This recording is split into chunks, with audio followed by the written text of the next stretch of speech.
welcome. Thank you all for being here today at the OSAP Recipient meeting. On behalf of myself and our various numerous team members, we're excited to have the opportunity to bring everyone together again. And even if it is remote, we're really happy to have everybody together. Sorry. There are a few housekeeping rules that we need to cover. So please note that all attendees have joined the meeting muted. Please use the chat or the Q&A at the bottom of the screen to ask questions and raise your hand to be unmuted. Coop Consulting will be supporting the moderation of the chat and the Q&A. Presenters will be given permission to be unmuted and visible immediately before their presentation. Please note that attendance is being taken via Zoom reports. This meeting is being recorded. All presentations and a recording of the meeting is going to be available via email and on the New Mexico Prevention website following this meeting. If you experience any technical difficulties during the meeting, Jennifer Espinosa Ruiz from Coop Consulting is available by phone to help troubleshoot.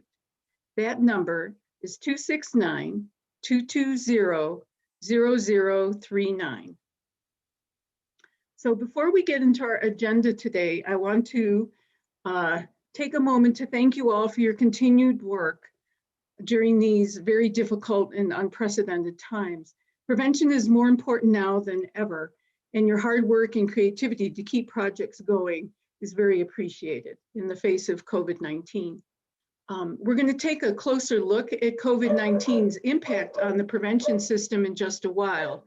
But first, I'd like to introduce some new additions to our extended team, who many of you will already know. The first is Lori Vigil, and Lori Vigil has joined the OSAP team as the new SINAR coordinator, and she'll be working with Jay Quintana during her transition. The second is Tanya Henderson, who is a new program manager with Coop Consulting. So I'm going to ask first Rebecca and then Tanya to just take a few minutes to say hello to everybody.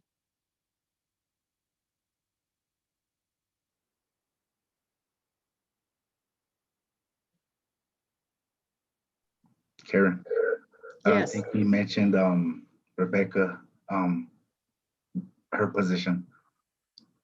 I didn't. No. Okay. Well, you mentioned that you were giving her time to introduce herself. Oh, sorry. No, it's fine. I was just saying I don't know if they can hear us or if they're answering. It says we're live, but.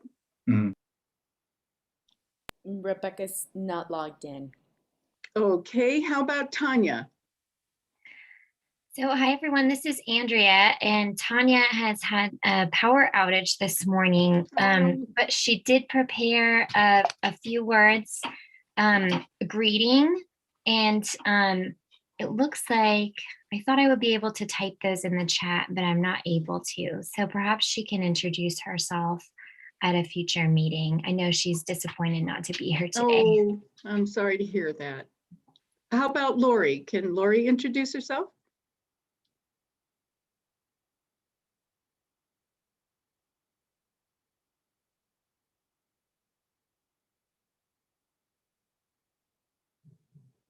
I believe she's not logged in yet as well.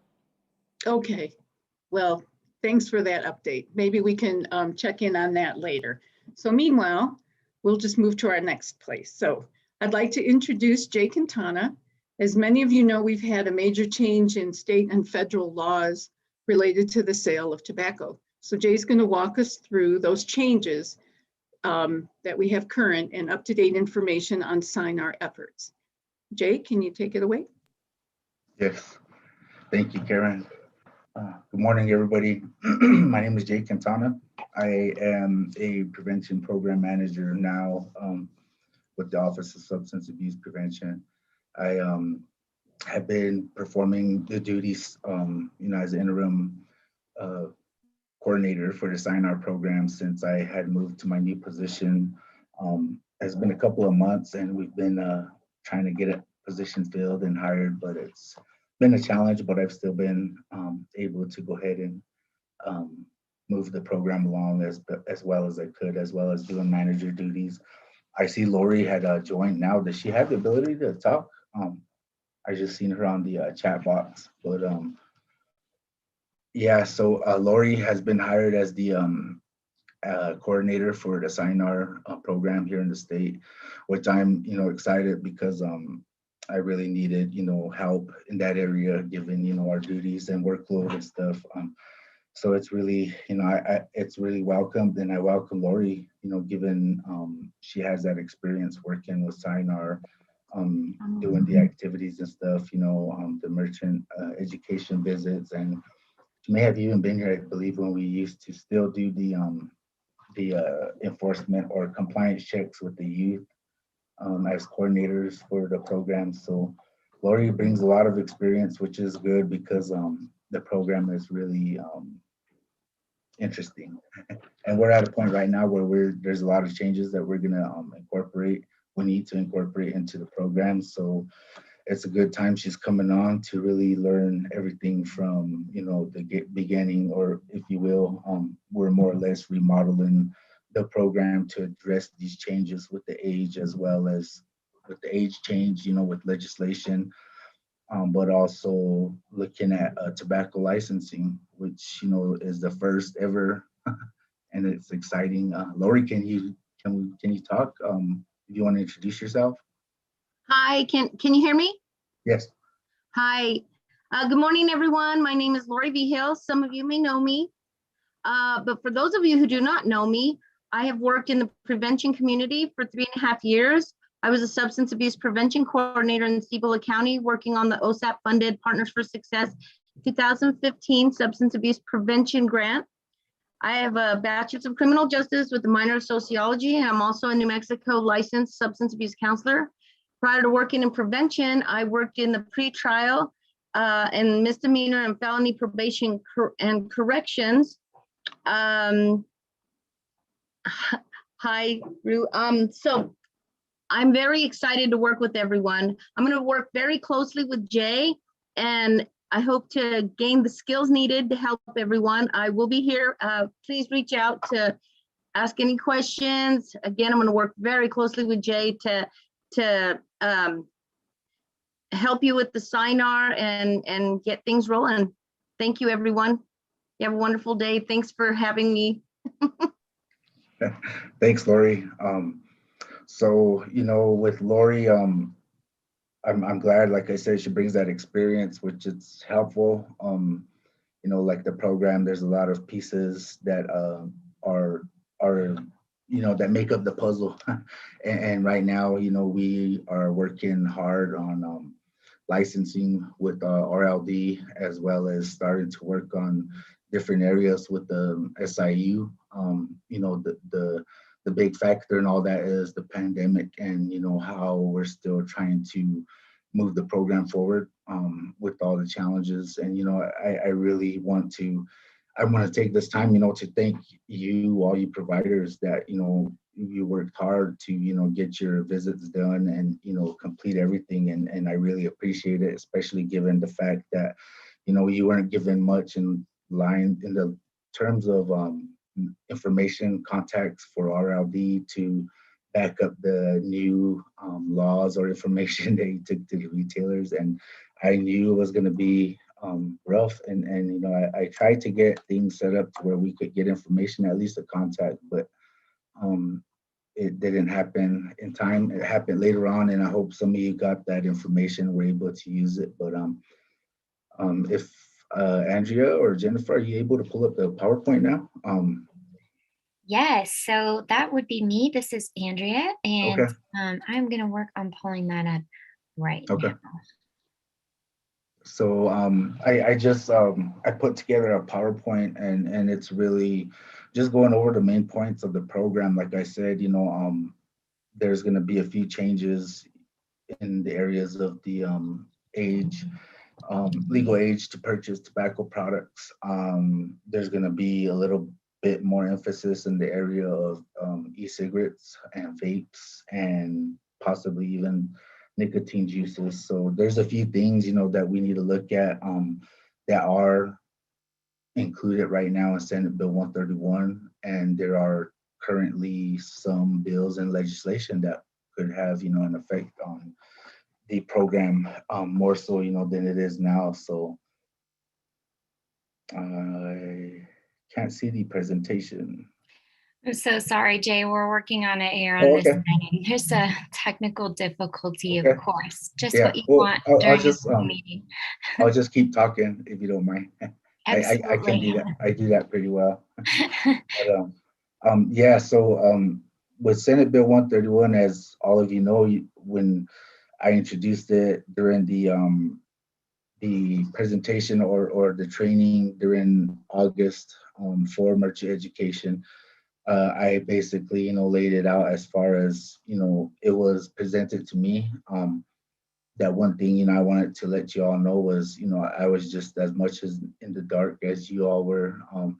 I was really pushing to get information and, even at all, if anything, just a contact number or email that I could leave, questions at, because I was receiving calls daily on that by business owners and retailers, which, I totally understand, something this of this magnitude is affecting people and they're feeling it. And especially during the pandemic, now what's going on, I could totally understand, these extra costs associated, which, a lot of them weren't prepared for, to how they were going to handle it, and then throw in the pandemic, and it just adds for so much, to everything. So as far as, the Senate Bill 131 goes, that the changes to that, which I hope you were able to look at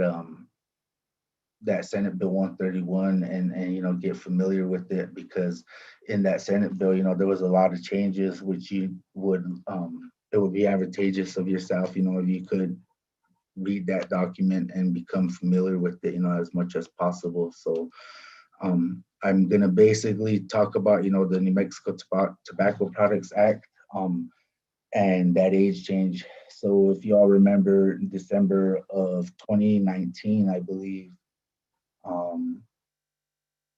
actually it was 2020, the federal law at the federal level, that law was changed also, the age change, and it took effect, I believe, December 20th of 2020. And that one was one where the president, at that time, President Trump, signed into legislation that age changed from 18 to 21 now to legally purchase tobacco products. And that was really done at the federal level. At the federal level, that didn't really affect us so much here. I wasn't too sure if anything was being done, by other programs across the state, because usually the FDA would contract with other agencies in the past to, conduct the FDA side of the tobacco programs here in the state. And I believe they even at one time had OSAP working with the FDA on stuff, and I believe that was Brian Chavez, the coordinator before me. But basically, do I have control over the slides, or do you want to switch to the next slide? Okay. So before going on, I think this is one of the things I wanted to touch on before anything. Now that my PowerPoint's up, is our basically our mission statements for Human Services Department and our goals. I feel, in our office that this is true, and especially with it being a part of, our jobs now, to incorporate these goals, and I see it as a lot of ways, that we're doing this already in our office. But basically, our mission statement is to transform lives. And, working with our partners, we design and deliver innovative, high quality health and human services that improve the security and promote independence for all New Mexicans in their communities. Our goals are around helping New Mexicans and improving, services and getting those services out to communities that can't, otherwise access them. I believe, we do that, especially it shows, especially in our tribal outreach. But making access to those services is one of the big things that we try to do or incorporate or work on already in our office at OSAP. But communicating effectively, I believe transparency is a big thing in our office, and we practice it as much as possible. That we actually see that as being good business. I do, as far as knowing what's going on and sharing what I know with you as a provider. So supporting each other, having that mutual respect for everybody, being trusting and open with anything, our communications. I believe that it helps all of us grow, and provide better services for the state of Mexico citizens. So that's our mission statement and our goals. Go ahead and move to the next slide.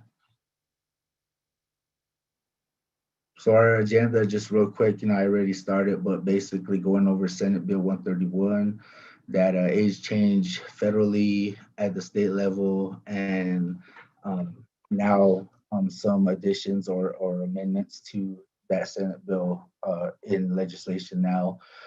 Penalties, one of the big areas is the penalties and how that has changed from what we used to know with the New Mexico Tobacco Products Act and what changes were made in Senate Bill 131.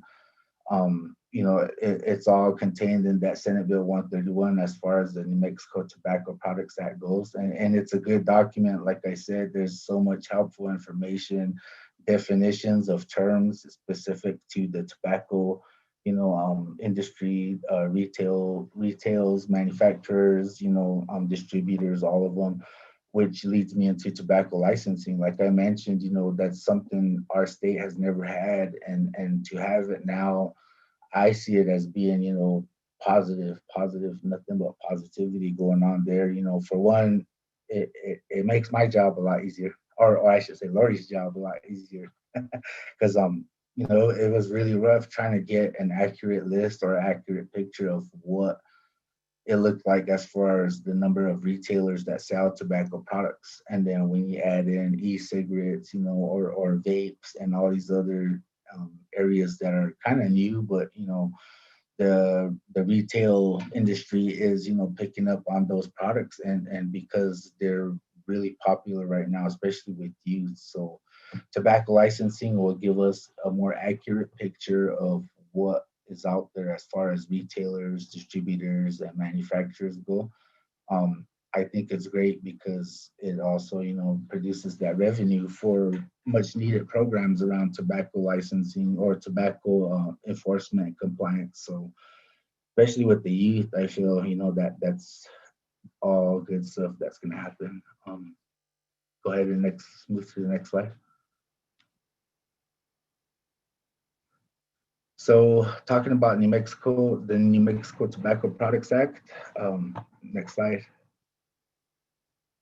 With Senate Bill 131, and thinking in terms of what does it have to do with SINAR, how does it relate?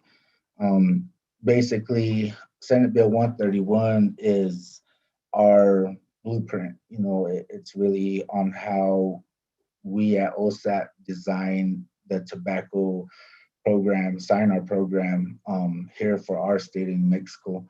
Some of the things I learned along the way from SAMHSA was, it really is in our hands in how we enact these laws that are set here in the state. SINAR kind of more or less just enforces what we are doing here in the state and kind of gives us blueprints, for our state program to provide that merchant education on state laws to retailers. And I think, a lot of people don't really understand totally how SINAR fits in with the state and the laws and whatnot. So being that it's federal funding, a lot of times we can't spend federal funding on certain initiatives that are state initiatives. So that federal funding we get for the block grants, which SINAR is part of, we can't use that money to pay law enforcement to do compliance and enforcement checks. We can use it to pay for merchant education and stuff like that, which is how it gets done, or how you as providers provide those services. But Senate Bill 131 basically, changed those laws from what we were, familiar with, and it basically raised the age limit of that legal age to purchase a tobacco product from 18 to 21. And it also, provided licensure requirements now for all retailers, like I said, retailers, manufacturers, and distributors of tobacco products. It also, given all these duties or the prescribing powers, over these manufacturers and distributors. It puts that all under the Alcohol Beverage and Control Division, under the Regulations and Licensing Department, which basically they are the individual or the department that handles all alcohol licensing now, and I believe gaming, maybe I think it is, but they are the ones that provide all that oversight right now of those areas, and now we'll be looking to oversee the tobacco program, if you will, that law with the state at the state level. And it really is setting up these laws and stuff now that are going to affect all retailers. Basically, it also gives that amount of dollar amount what they're putting towards application fees and renewal fees and citation fees if they get citations. But basically, all those fees are supposed to go into one funding stream that's specific just to this program, and all those administration costs and whatever is needed, to work on this legislation. So it's basically setting up a program for the state to now regulate and oversee tobacco sales, which, like I said, they did to a certain point, but it was mainly with taxation and revenue, I believe. And now going forward, this is really a big thing, especially for our state, that we'll be able to hold retailers accountable now for, selling to minors or selling products that are, targeted at minors, or advertisement are targeted at minors. So all this is going to really be opened up in these areas, that weren't before. So you got to really look at that Senate Bill 131, because it also talks about, like I mentioned earlier, citations and penalties. Before, clerks were possibly facing a fine of $1,000 or a misdemeanor. They for sure had to go to court, had a court date. And this is where I got to try to help Lori figure out how we can report on this, because that was our reporting.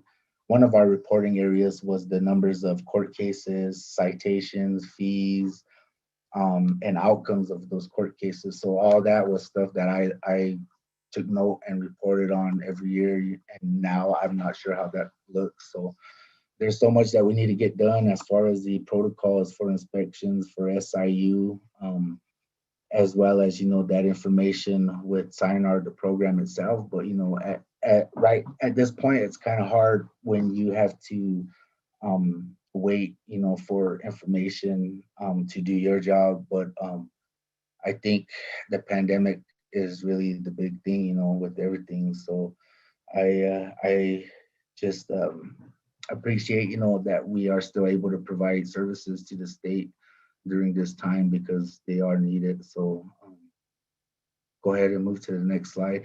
If you notice, that the e-cigarettes and the juices are now going to be a big thing, or a big focus, given we now are knowing more. We now have more data on e-cigarettes and how they affect the communities, and especially the youth.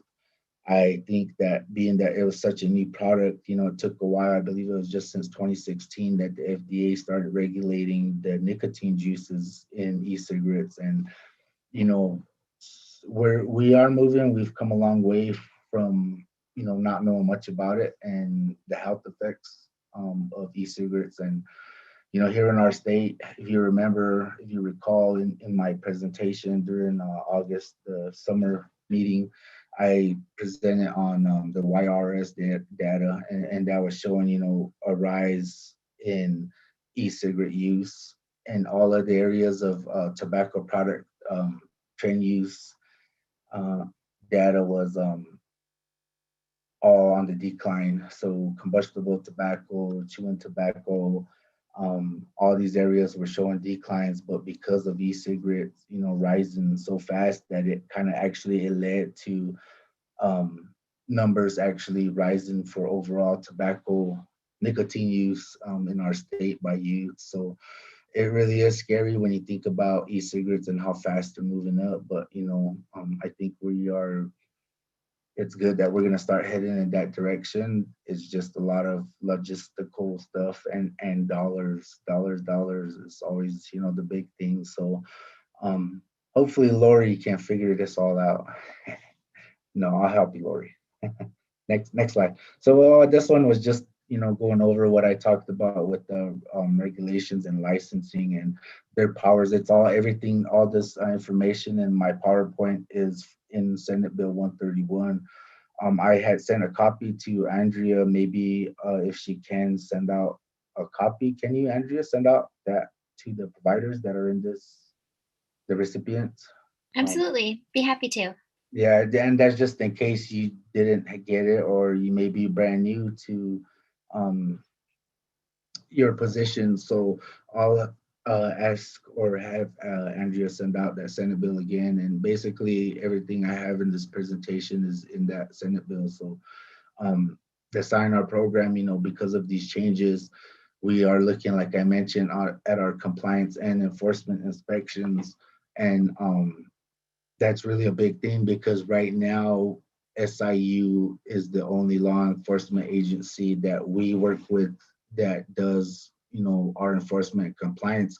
And that decision was made, for not only, that consistency of having one law enforcement across the state to do these checks for us, but, I think it was good because we're able to contract, a lot of work in this area of areas that they already do with alcohol. So I think you would think that it would be a lot easier for them to transition into doing tobacco now for the state. But, when I look at it and you see what's going on, you actually see how much work was being done here in the state around this area. So compliance enforcement, that those were areas basically that OSAP and SIU did in the whole state, other than whatever FDA was doing, but our programs were the only ones providing merchant education to all the retailers,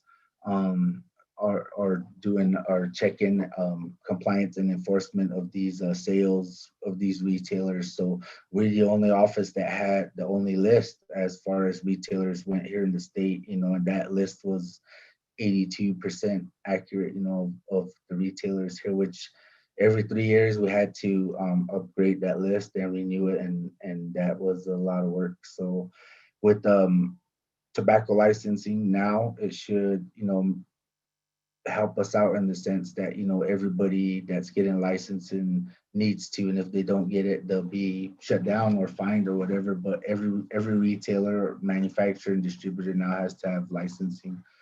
And that's a big thing. And like I mentioned, e-cigarettes and nicotine juices are now falling in that category. There was just some questions. I know as providers, you see what we as managers in the office don't see. Luckily, like I said, we bring that experience to the table. Where I remember when I was on the field, going to do these visits, and even the undercover buys with the youth, those are exciting. But I remember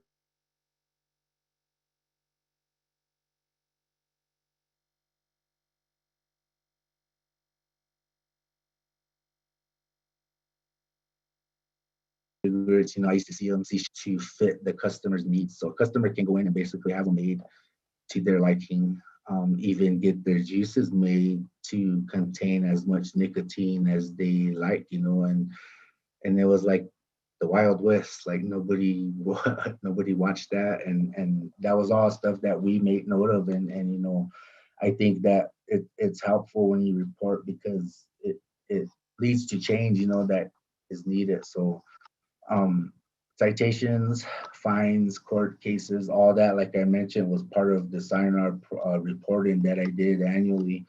And that's something that, you know, we got to look at now, how to, you know, measure, take those measurements, you know, if you will, those outcomes and stuff, that we have to look at those indicators to see, you know, what we can measure now with the program, because all citations and everything that are associated with those violations of sales to minors will now be administrative citations, which basically means the retailer's tobacco license is now going to be held, you know, responsible or accountable as far as citations go. So they're allowed 3 citations or 2 citations within a 3-year period. And once they receive that 3rd citation, they could then possibly face losing their license. Up to that 3rd citation, you know, I believe it's gonna be hard, I think, but you know, it's great, and I think we need it in enforcement and stuff. And like that my last bullet on here, how I put your communities.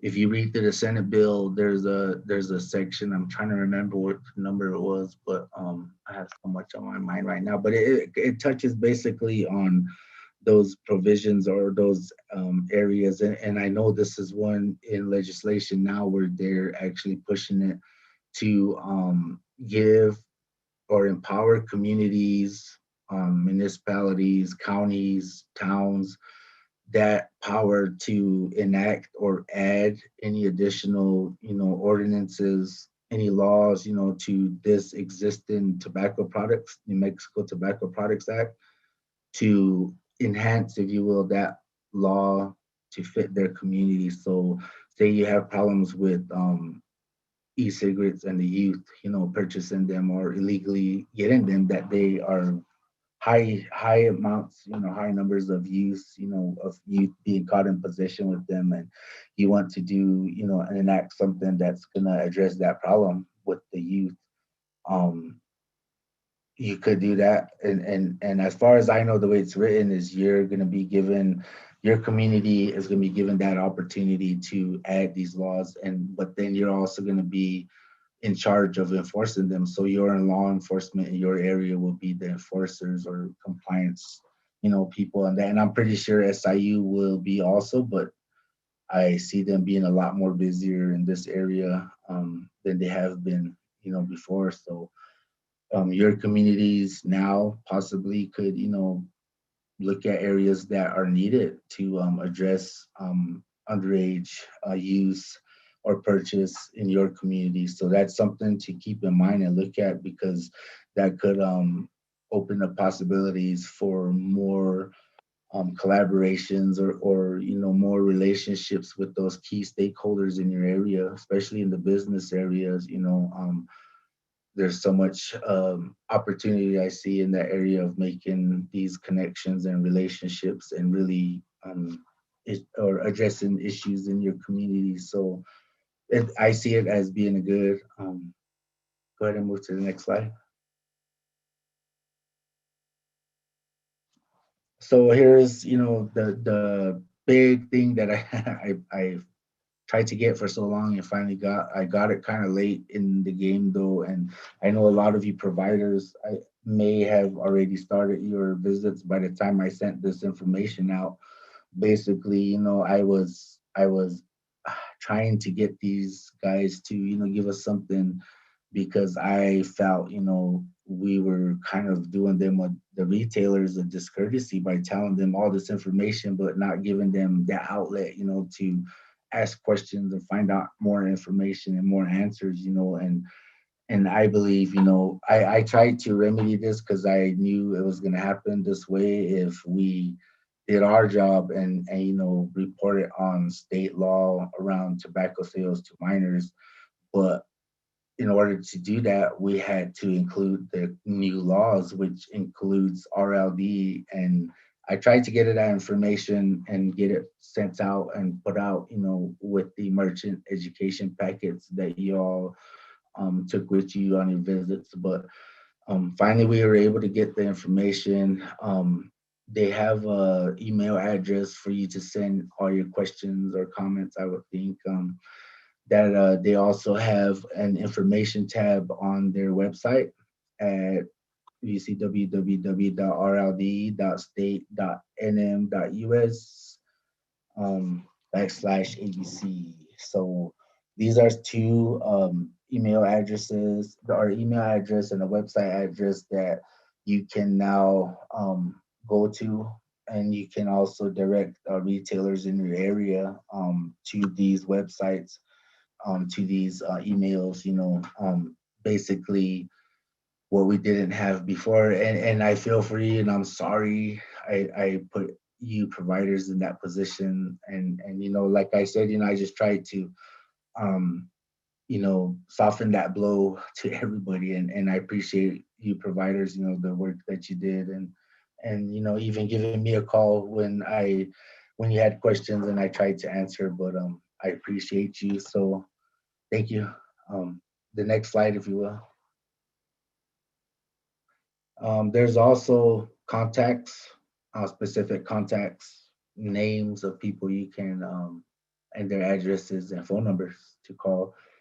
These are ones that I feel, are the best ones, because I've actually spoken with Deborah and Philip, and they are aware of all of our concerns, being that you provide those, you are the boots on the ground, you see what's out there, you are our first lines. And OSAP really couldn't, do this job and without you. And I appreciate you. We appreciate you at OSAP. And these numbers, these names, of these individuals, after much prodding and questioning, I was able to get actual people that we could list here for y'all to put out there for them to contact, because I think they needed to provide that information.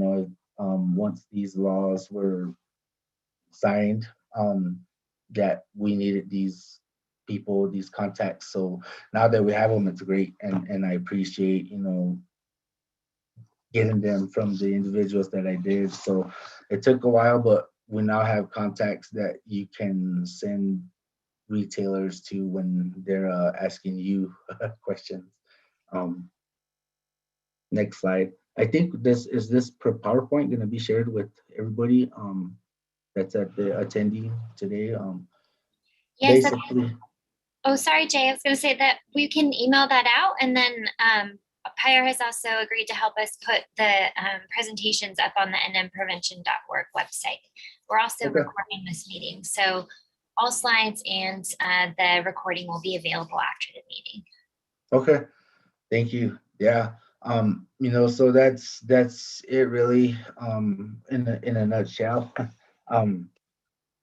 Is there any questions, or does anybody have any questions or anything to add at this time? Please feel free, to ask questions in the chat box, or comments. I know that y'all took a lot of heat and probably had some times where retailers were mad.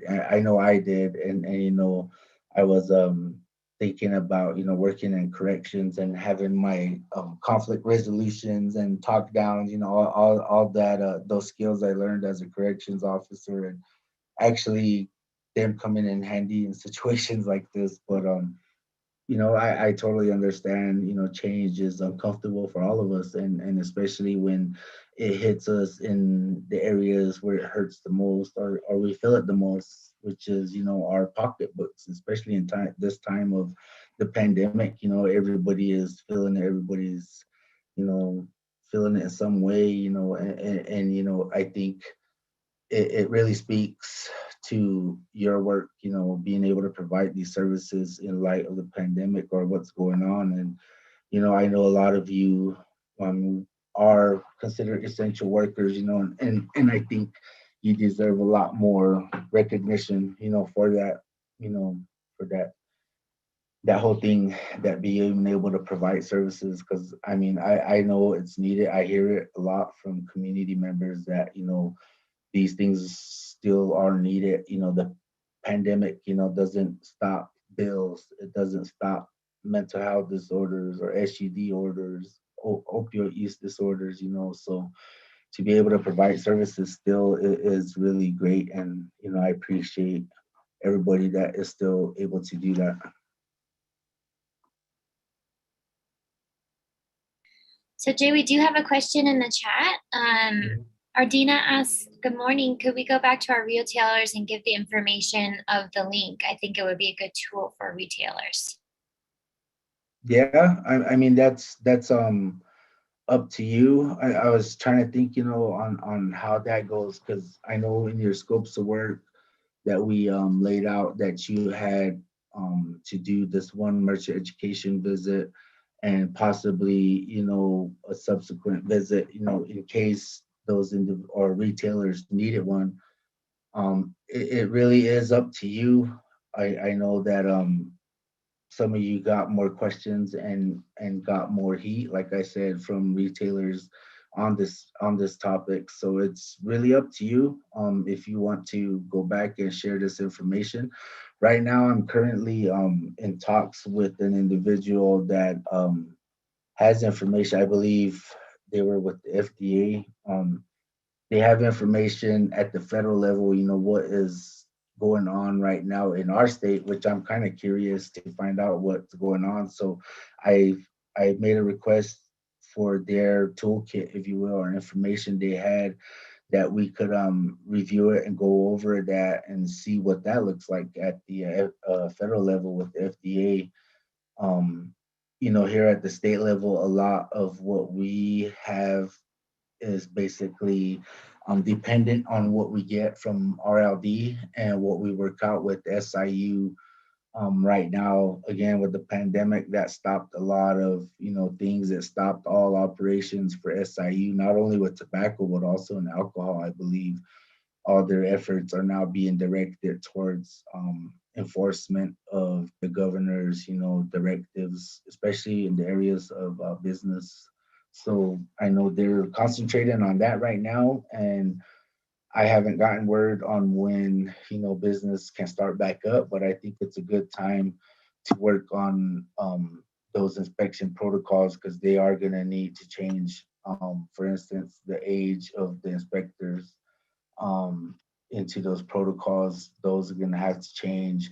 But also, things as far as the purchases, because right now, currently, the problem we have at OSAP is we do not have funding to cover the enforcement and compliance of e-cigarettes, which they are a whole nother category other than combustible tobacco products, which requires them to have a whole nother set of protocols, inspection protocols, information, all these, the aspects that we know right now of SINAR, around tobacco, are basically going to have to be duplicated or mirrored to fit e-cigarettes. And all this work isn't going to be too easy, and it's going to cost money. And right now, historically, that's been a challenge for the SINAR program. But I think the past several years we've made excellent arguments and cases to get that funding, to cover that increase of our list, because we went from 1,100 or so retailers when I came in to now close to 2,000 identified retailers here in the state. So you all do a good job, great job, and we're doing great, and it's just we will continue to do great. It's just incorporating all these new aspects, these areas of legislation, and continue. So I hope that answered your question, Ardina.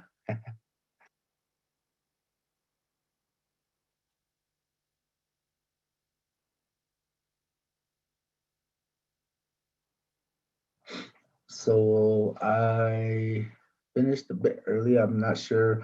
I know I was saving this time right now to see if anybody had any questions around going forward with your visits or anything, or your work.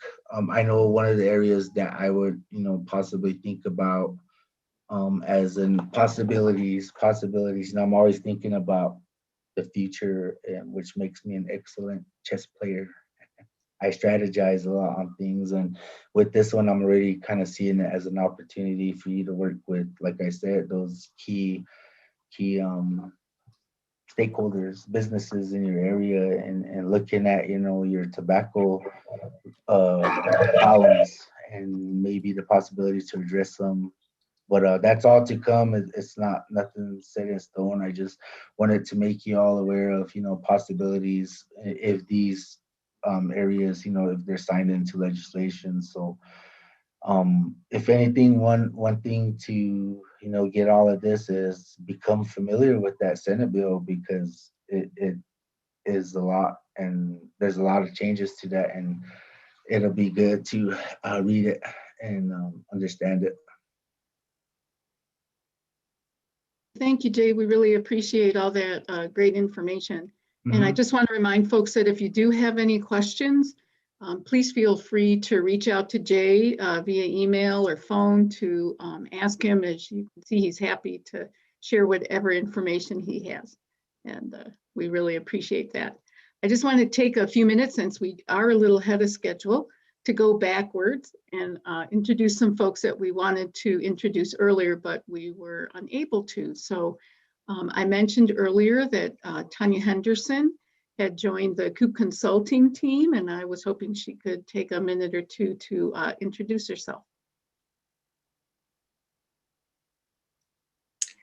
Hi, thank you, Karen, for that quick introduction. And again, I apologize for my power outage happening.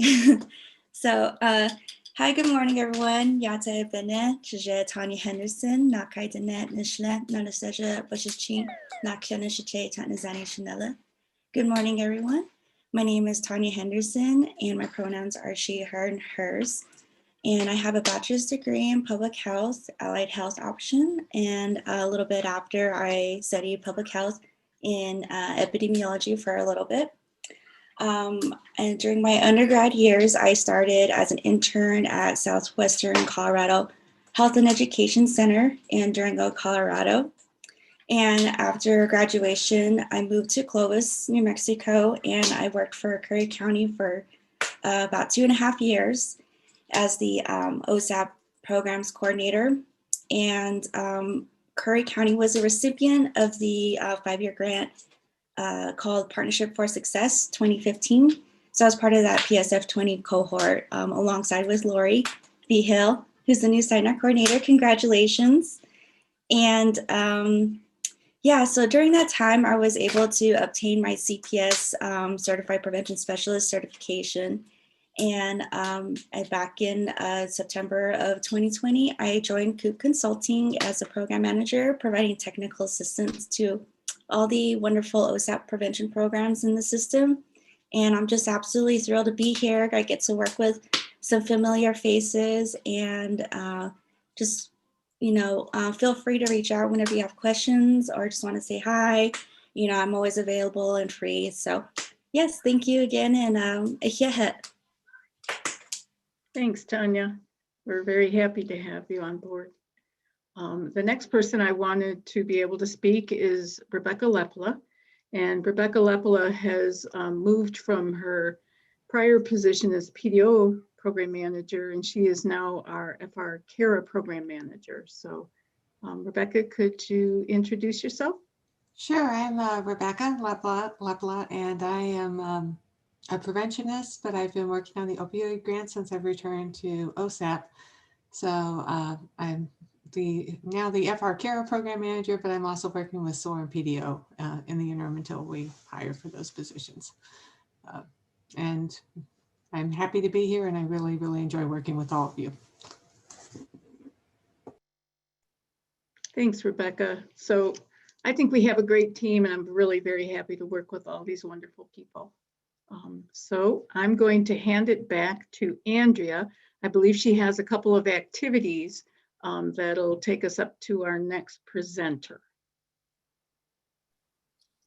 Thanks, Karen. So Jay and I put together just two quick Mentimeter slides, which is a way to ask people questions and have you participate in real time. So we're going to try this out and see if it works. So in the chat, those of you in attendance will notice I'm putting a website in here. It's www.menti.com. And once you get to that website, you're going to need a code, which I'm currently also putting into the chat. So to participate in the Mentimeter activity, you just need to go to that website and put in the code. And I'm also going to see if I can share my screen here so you can see. Oops, of course, nothing ever works when you want it to. So you can see the results in real time.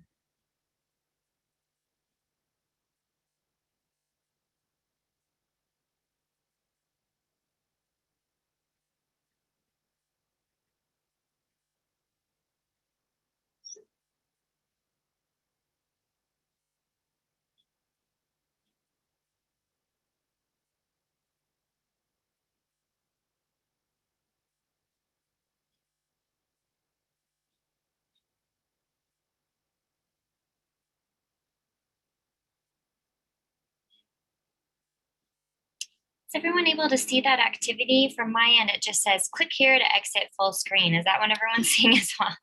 Yes. So in preparation for today's meeting, I updated my operating system, and it turns out that was not a good idea at all. Let's see if I can get this to work another way.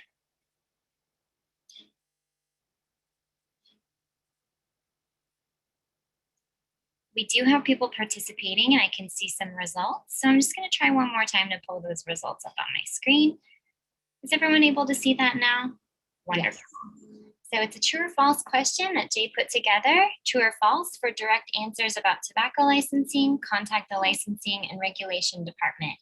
We have one false and 34 participants, 36 participants say true. Jay, do you want to give us the correct answer? It's true. And that was one. This is awesome. This Mentimeter thing, you know.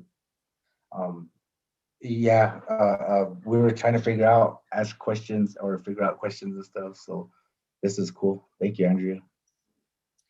My pleasure. We have one more. So we still have some results coming in, which is great. And it looks like everyone was paying attention. So all those results that are coming in are also true.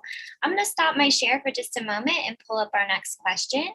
You'll be able to use the same website and the same code, but this time it's an open answer question. So give me a moment and I'll flip through to that next slide.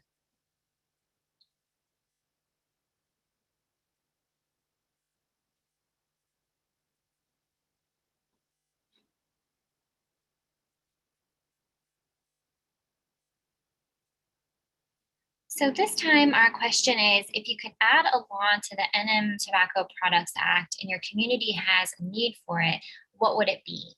So take a moment, www.menti.com, that same code 5102119, and type your answers there into the screen. We should be able to see those come in just a moment.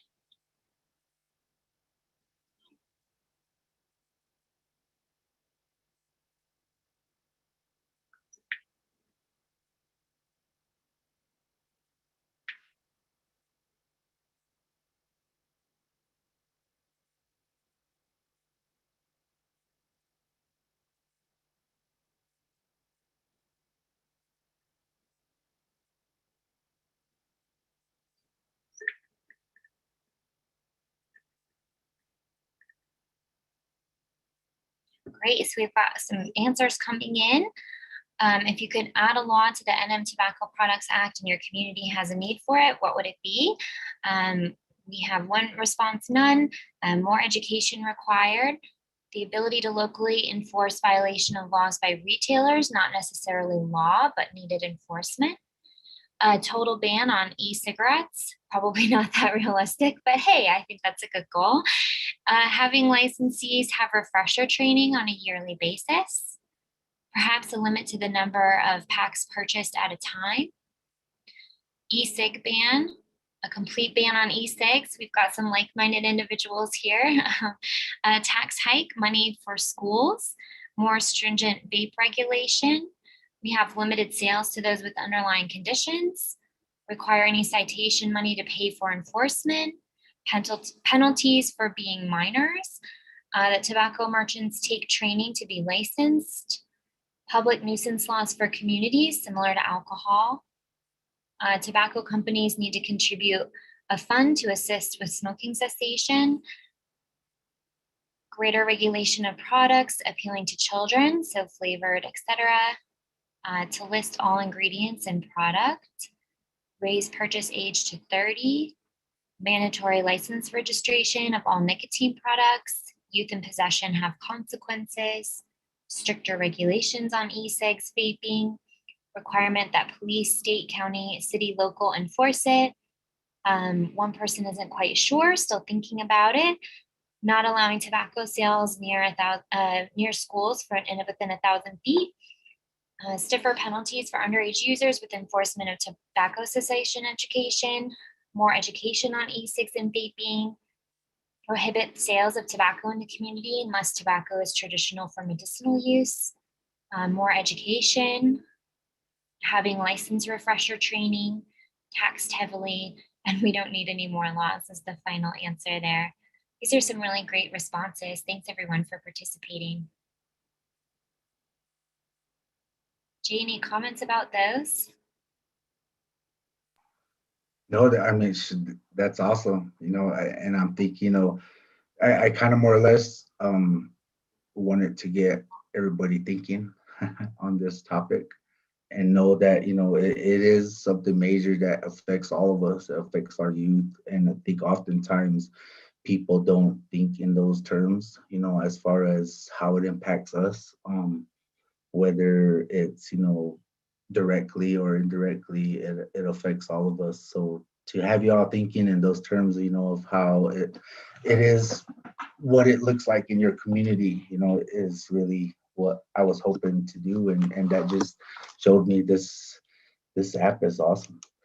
got a lot of answers and I was making notes. So thank you.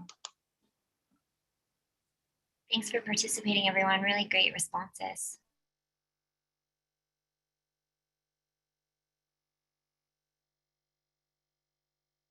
So one thing I noticed, somebody mentioned about tobacco cessation.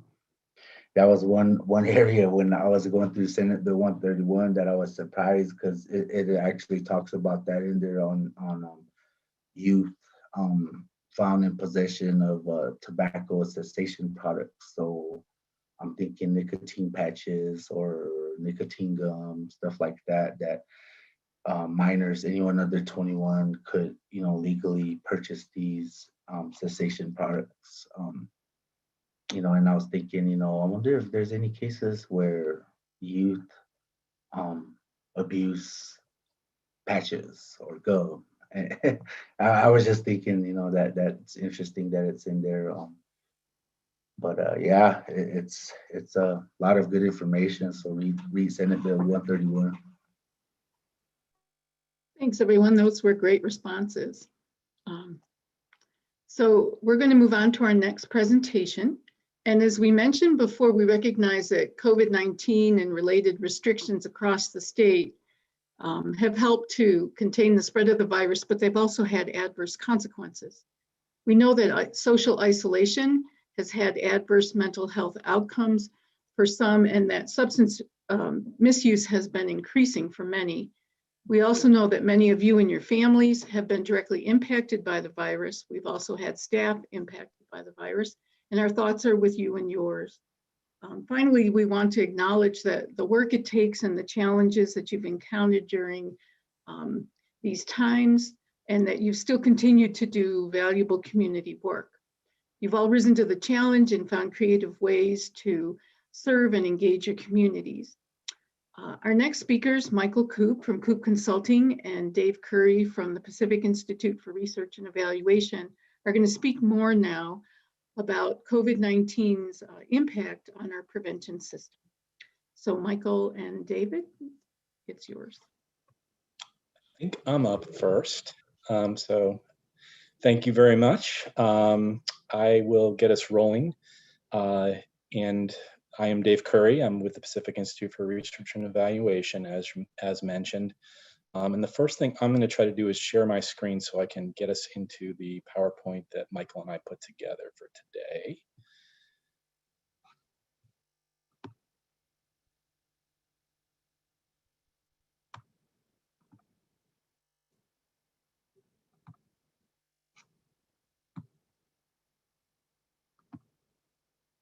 All right, so on my end, it looks like that was successful. Yes. Please interrupt me if not. Okay, it sounds like we're good. The one thing I need to do. Okay, so I think ready to roll. As noted, what this is going to be about has to do with the adaptations that you all have made in what you do due to the really unfortunate circumstances we all find ourselves in during the pandemic. And we thought this was really critical for a number of reasons, but primarily it's to celebrate all of the good things that you have done to adapt to this really tough time and to continue to serve your communities well.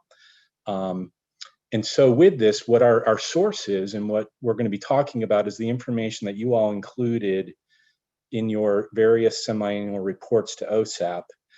Those are reports that OSAP really appreciates as a way to keep on top of and understand what's happening.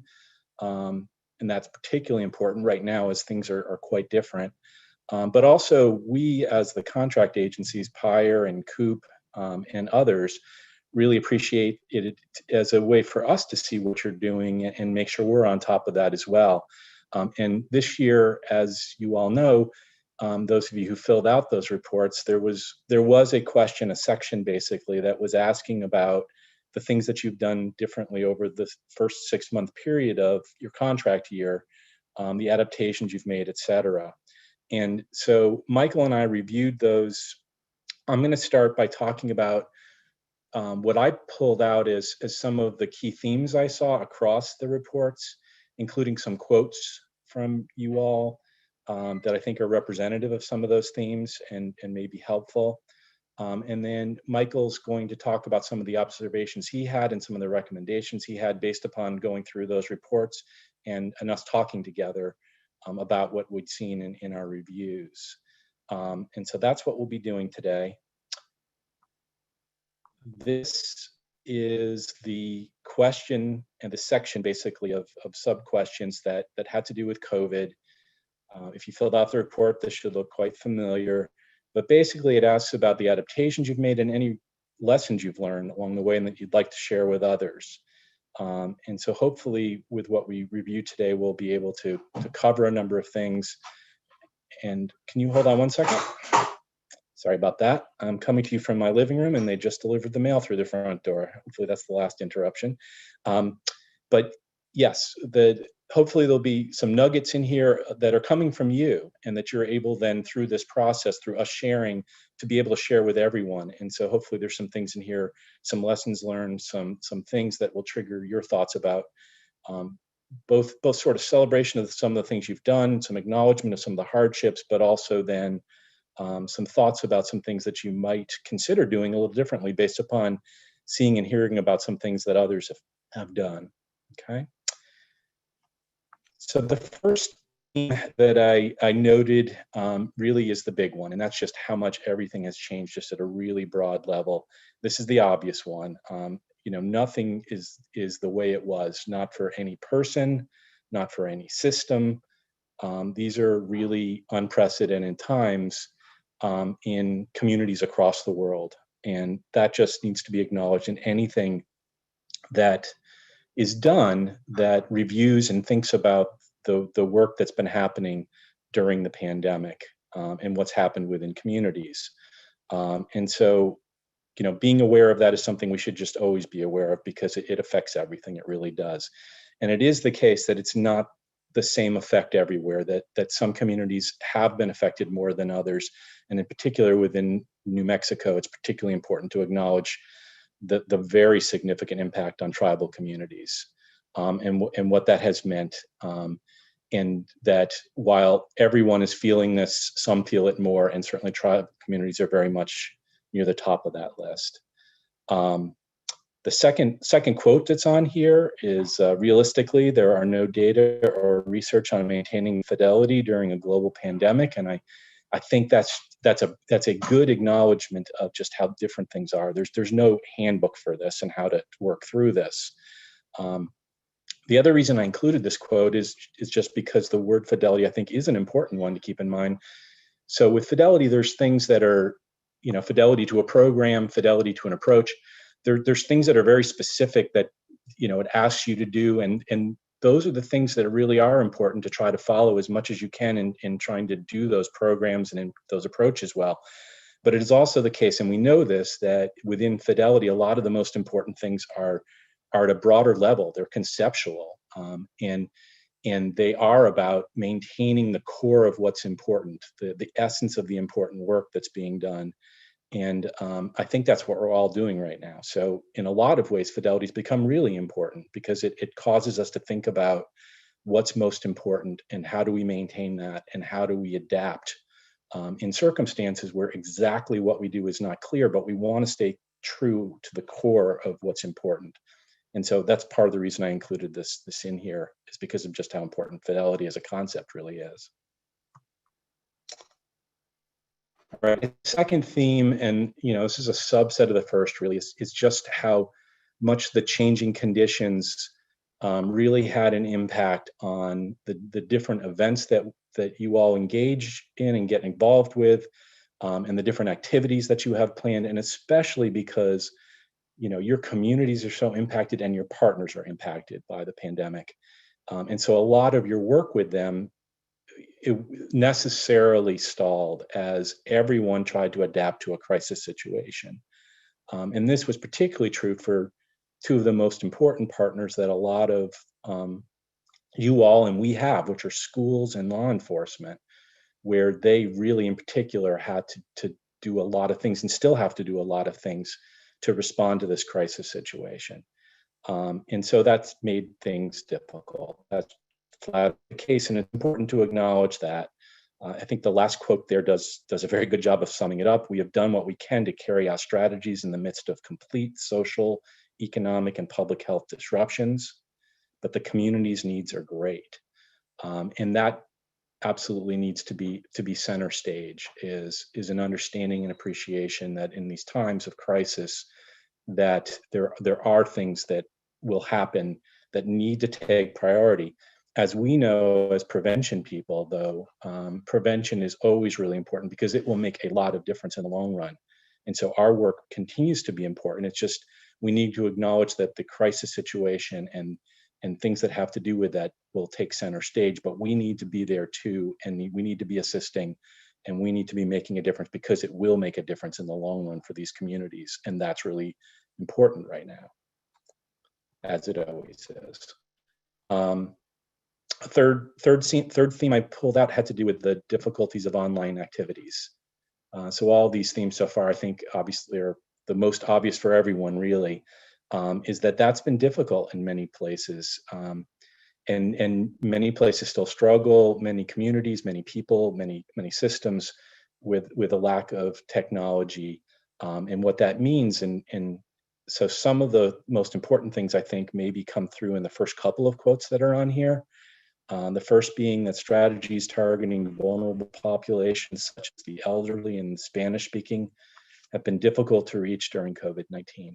And I think that gets at some of what's been hardest, is that those populations that may be most important to reach right now have become perhaps more difficult to reach. I think your work to try to adapt to that and to acknowledge that, understand it, and to try to make a difference with that is really important, and just needs to be acknowledged that it is difficult, but it is really important and is appreciated. Second on here is one I think a lot of people can obviously identify with: keeping parents engaged while participating in sessions online while at home was difficult. The school closure and online learning has also prevented new program staff from building relationships with students. Right, so I just had an actor come by and push mail through the slot in my front door, and acting like a mailman, just to give you an example of what some of the disruptions are.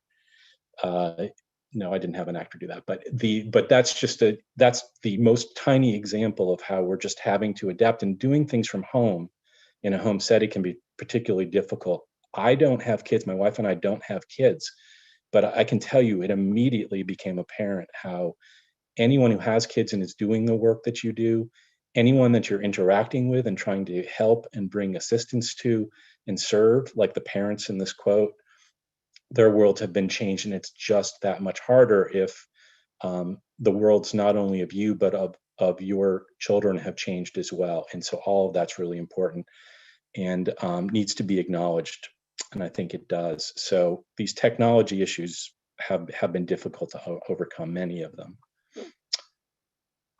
So the next theme is getting at how, while there have been difficulties due to the technology, there have been some benefits, right? So many of you mentioned things like being able to record your meetings and record your trainings, and how that has done things like allow some of your partners to be able to see what's occurred in a meeting, understand what's occurred, even though they weren't able to participate directly. They can view the information from a meeting later. And I know maybe two of you noted how important that you think it will be that you've been able to, that this move to doing trainings and things online has enabled you to be able to do a better job, do more of, and pay more attention to recording trainings that you've done and making those available longer term, so that you have those trainings to be used in the future. You can put them on your website. You can use them down the line when needed because they've been recorded. So again, it's a benefit due to this move to technology that may have some real positive impact down the line. And the other thing I'll note here is there was a good example, I think, of one of you all noted that you've been able to engage partners who you otherwise might have not been engaging as much, where they were able to participate in some of your coalition meetings where they wouldn't have been able to before because they couldn't come to the meetings physically. But because we're all operating in a more virtual space now, it enabled there to be this partner to be more engaged. I believe it was a university that's more of a regional university and was not going to be able to come to meetings because it's a long distance, but in the virtual environment was able to be much more engaged. And so there's these indirect benefits that many of you have noted and are all a good thing to be thinking about. This theme is the big one too that Jay noted earlier, which is just how critical partnerships are to everything that's being done. Many of you noted how immediately important that was, and it came through not through in just your COVID responses, but in your responses to talking about some of the things that you have done, been able to do over the last 6 months, and reporting on your progress. Where you have strong partnerships, that was pretty clearly one of the reasons why many of you were able to maintain and do more of what you've been doing and adapt well, because of the access to the community that those partners bring. So you're sharing that access is a real valuable thing. And also because you share skills. I know one of you noted how your organization, your staff didn't necessarily, we're not the most tech inclined, but that because you had a person or two who was a close partner who was involved with your coalition, they were able to help you, and that strength of your partnership, that sharing of skills, that ability to makes you more adaptive, and has made you more adaptive and able to make changes and adapt to the current conditions, which is a really key thing. In this line too, many of you noted how you've been engaged in to help serve the community through the pandemic on some direct need issues like circulating meals through Meals on Wheels, and similarly through like the school lunch program, et cetera. and how that's been valuable to building those relationships and strengthening them and maintaining them with those other partners who are engaged in these things, but also has enabled you to include messaging with those activities. And so at the bottom there's a quote that notes some of the wide range of messaging that particular program had been able to include through being involved with the school lunch program.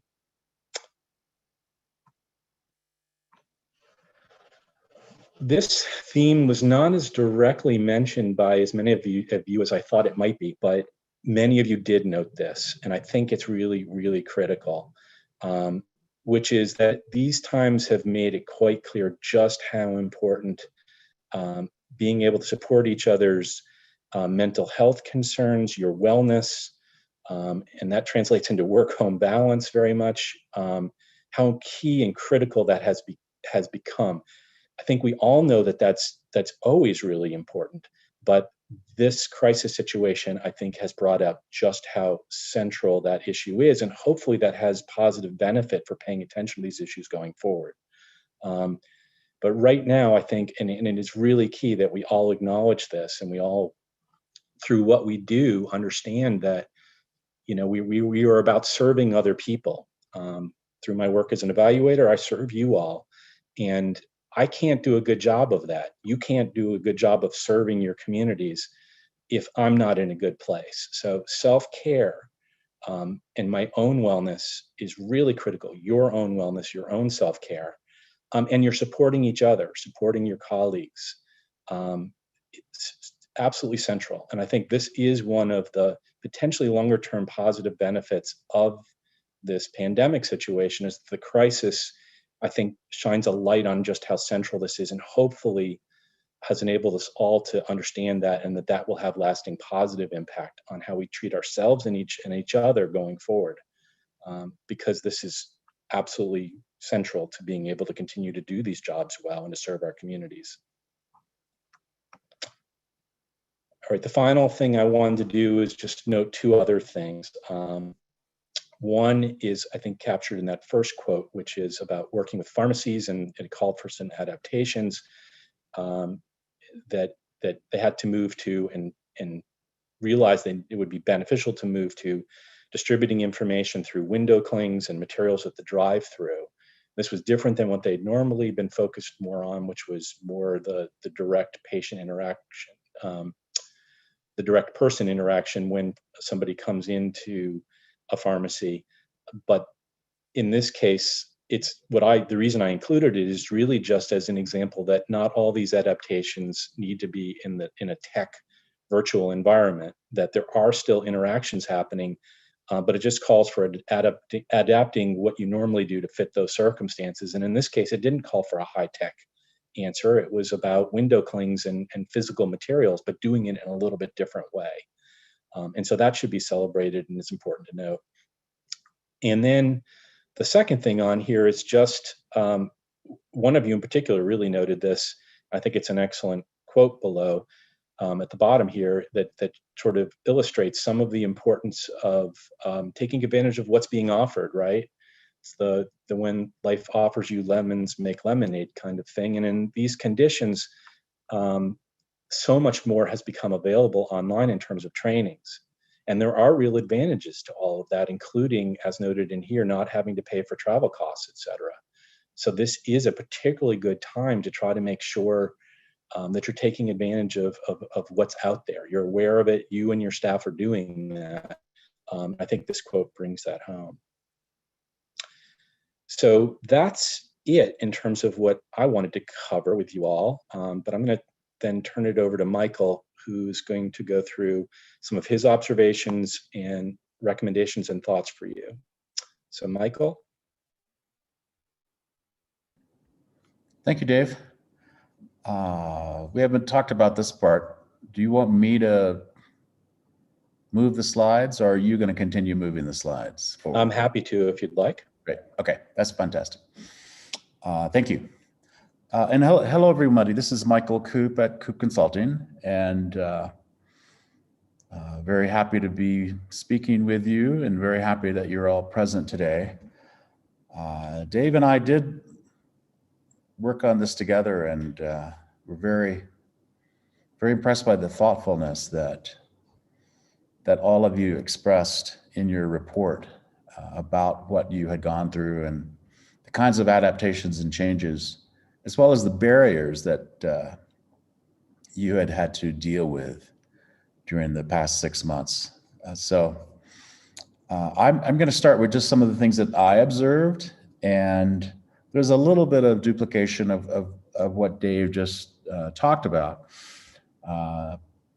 But I just want to go through some of the things that I observed, and then really have you think about some recommendations that I think are sort of core to helping us be prepared to come out of this time whenever things do begin to return to some kind of normal status, when we can go out in our communities and work with our partners and with our clients and with our with the folks with whom we're aiming our prevention strategies. Excuse me.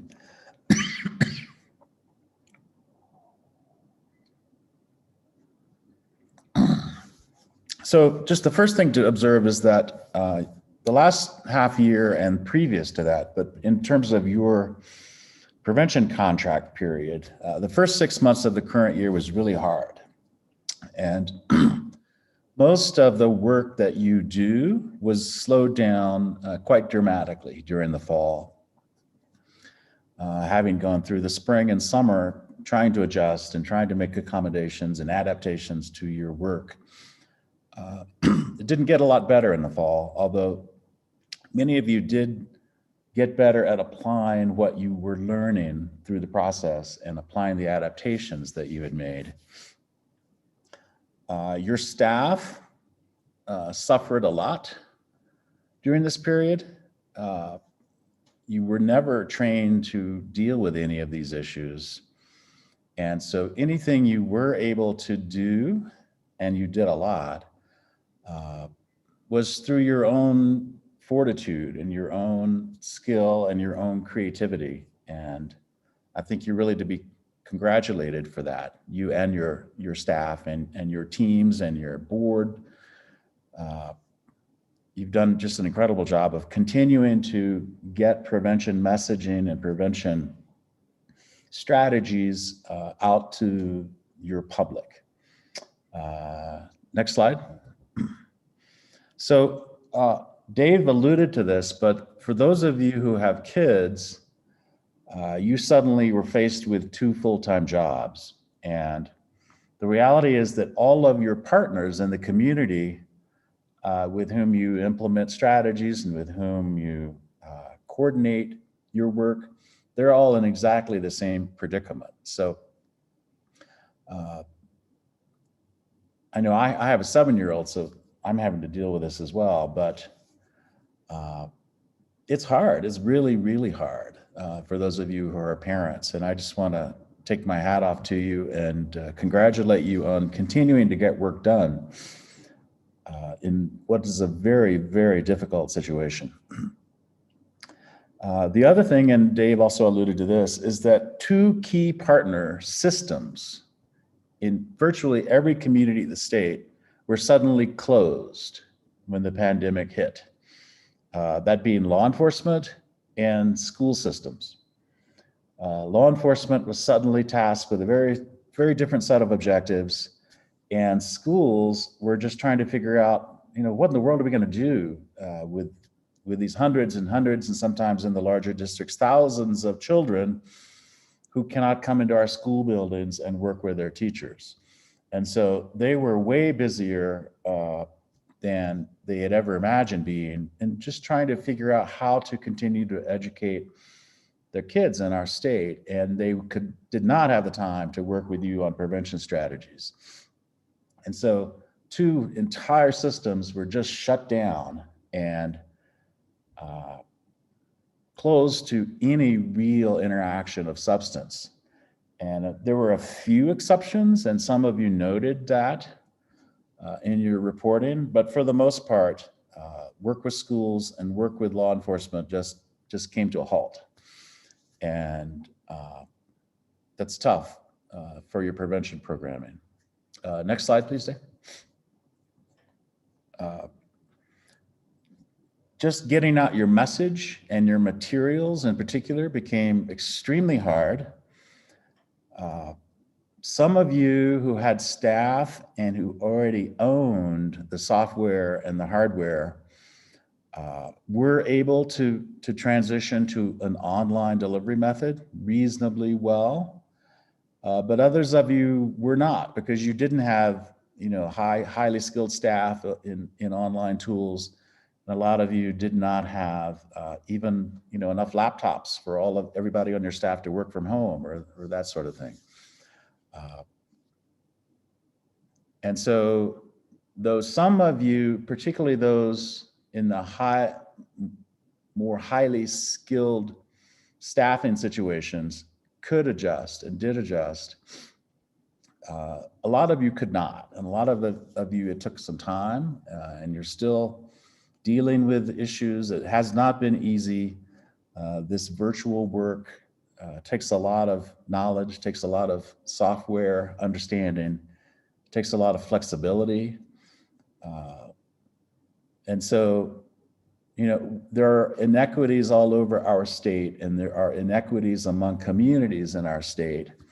And so some of that obviously shows up because some of you quickly moved to an online program pretty successfully, and some of you are still struggling with that. And so that's just an observation and a recognition that this is hard, and no one asked you to do this before this past year. And so, again, I'm just trying to acknowledge that this has been really hard, and there is no roadmap, to use Dave's word, to how to do this. So Dave, next slide, please. So I just wanted to think about some recommendations as Coop Consulting is your primary technical assistance provider for your work. I wanted to just share some of my thinking on having read through the difficulties that you're facing, and as well as some of the accomplishments that you also reported, and just kind of give you my thoughts on where I believe, and other than just your strategies that you're trying to maintain and implement, where I think you ought to really focus over the next 6 months of your current contract year, so that hopefully as we go into the next fiscal year, we'll begin to see some return to normalcy. So the first thing I want to say is things are really hard, and you really have to go easy on yourself and on your staff. You've got to take care of your team, take care of your families, and take care of each other. You also need to be very, very careful to continue to observe all the safety protocols that both your employer and you and your families have settled into in this period, while the pandemic is still everywhere around us in our state. It's better, certainly better than it was 3 months ago, but it has not gone away, and it's likely to return now that so many of our communities are beginning to open up a little bit, now that, I don't know, roughly a third of the state turned to yellow status, which allows a lot of business activity to resume. And so infections are going to go back up. It's just inevitable. And so continue to follow all of the protocols that you and your family and your staff and your employer have in place, so that you're guarded against exposure. Then in terms of your work, every day is probably going to give you a new challenge with your strategies. So just continue to tweak your implementation plan. And for those of you who have partnerships with partners who do in-person work, keep looking for opportunities where they may be able to help you in your prevention work. Likewise, if you have partners who have a strong social media or other media presence in your community and with the populations you're trying to reach, always be thinking about where you might be able to to collaborate with those partners and build on their infrastructure. So that's an important thing. And a lot of you are doing that. But just, I want to just emphasize that because there are many opportunities. Many is probably an exaggeration. There are opportunities where you could probably be effective relying on one of your partners' work. Next slide, Dave.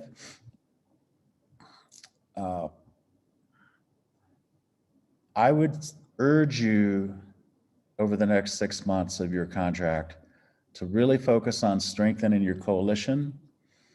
One thing that I have observed, not only in your reporting, but in our own work at Coop Consulting, is that you can have a really powerful meeting over Zoom or over one of these other platforms, especially in smaller numbers. I know this giant meeting today with 100 or so folks, there's not a lot of communication person to person going on, but you can have small meetings where there is a lot of deep communication and understanding. And I would urge you to use small team meetings and Zoom during this time to really work with your coalition to educate them more, to help them understand their role in prevention, both now and in the future, so that when you do come out of this, your coalition membership is stronger and more committed to prevention and clearly understand more strongly than they do already the importance of prevention and their role in getting effective prevention out into the community. We do know that a lot of communities don't have a lot of internet access, who don't have the strong networks that the more urban locations in the state have. And so online work isn't always going to be the answer. And, the old-fashioned telephone still works. And so you're going to have to be creative, those of you in smaller communities. And sometimes delivering paper messages to mailboxes or that sort of thing when you're in very small communities, even something as simple as that might have to be your communication strategy at times. Dave, you can go to the next slide, please. Your partners, and some of these might be, senior centers or law enforcement agencies, et cetera, all kinds of partners. You might not have an active project going on with them right now, but I would urge you, to the degree that is possible, to communicate with the key leaders in those partnerships and strengthen your relationship around prevention work. In trying to strengthen those partners, you will then at some point next year, come out of this and have a much stronger infrastructure in place to implement the scope of work for FY22 and FY23.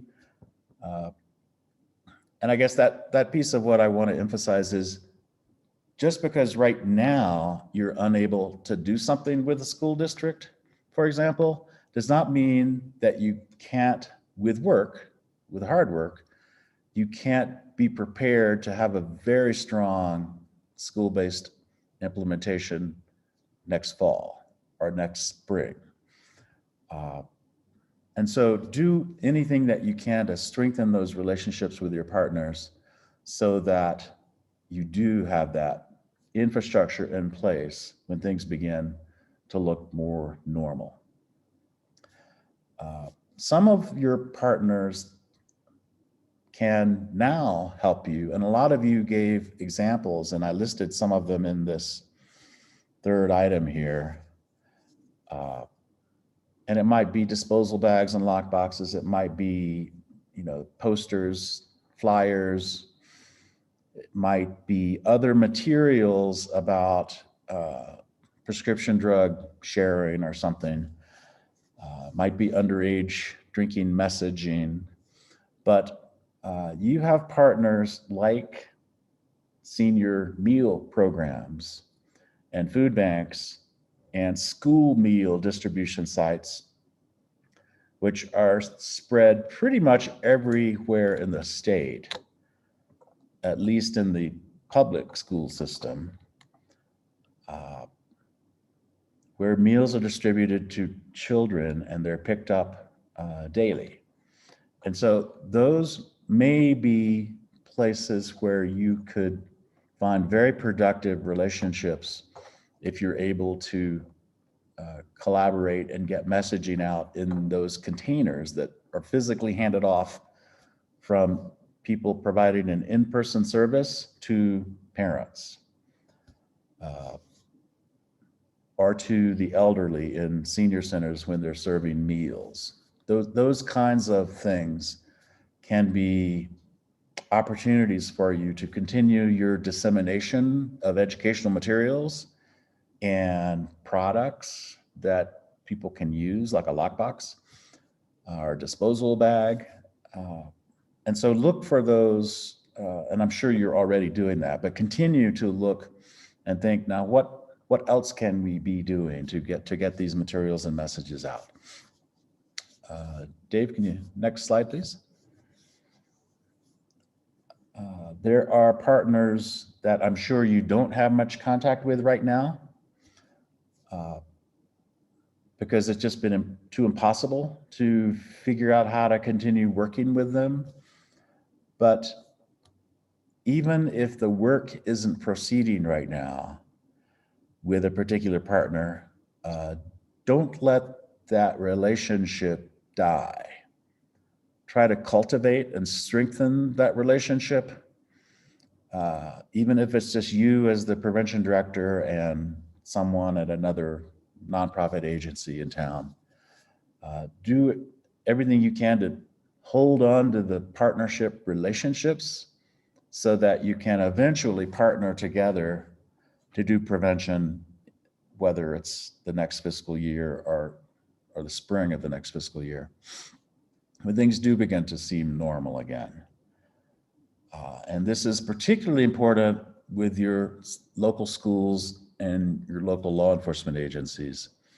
Even if you can't have an active project occurring in the way that you used to, keep your relationships with those stakeholders alive and active, and make sure they understand why prevention is important even to their work, even if they can't participate now.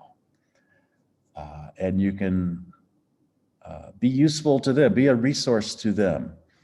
And in any way that you're able to help them meet their objectives, do some of that at some time as well. And some of you reported and explained some of what you're doing right now.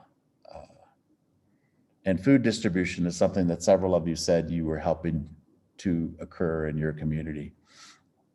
So help your partners achieve their objectives now as well. Next slide, Dave. One thing that was alluded to in some of the quotes is take this opportunity to have your staff participate in online trainings and to pursue credentialing, the prevention certification, if they are not already aggressively doing that.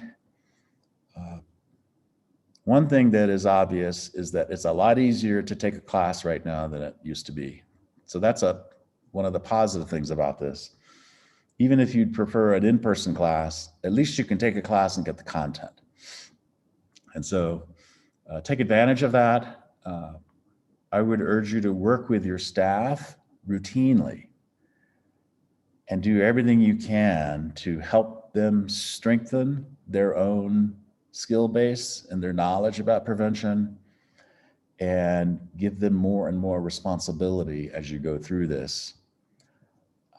And when you come out of this, one thing that I would hope that all of you can have as an objective is that your team your staff, your core team, your board, that when you come out of this, you all have stronger relationships and many more skills and much more knowledge and commitment to prevention.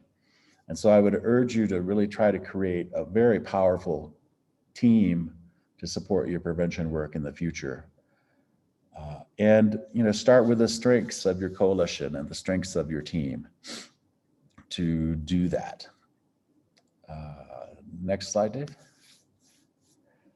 Fidelity, this is not really any different than Dave said earlier, but just make sure you are doing all of the core components of the strategy, however you have had to adapt them, that can still produce the result you want in your community.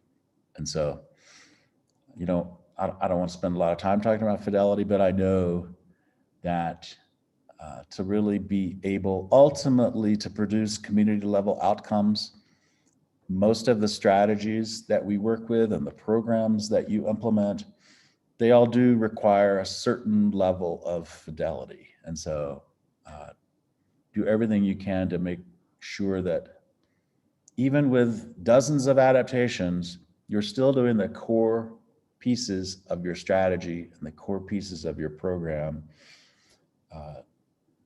and that it's sufficient enough to still get the results that you want to see.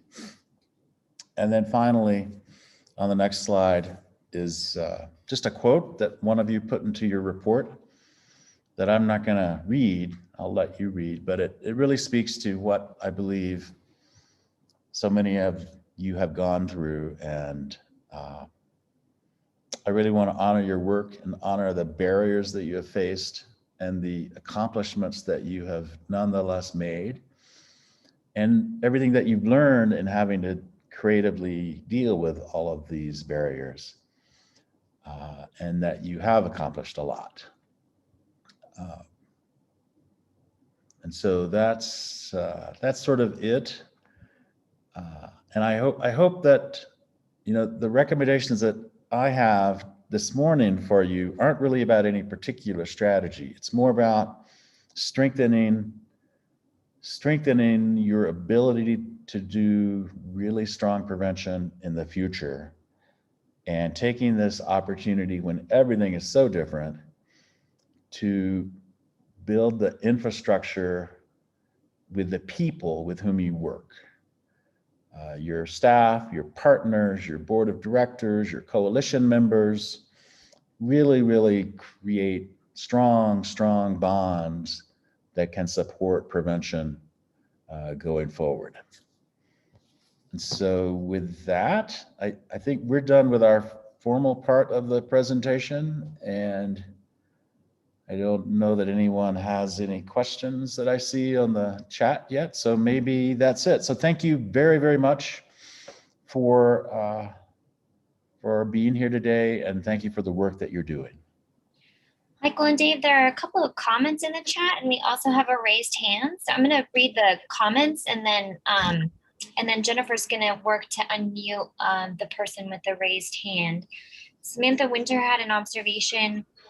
She says that those meals are starting to be discontinued or limited in some areas due to schools reopening.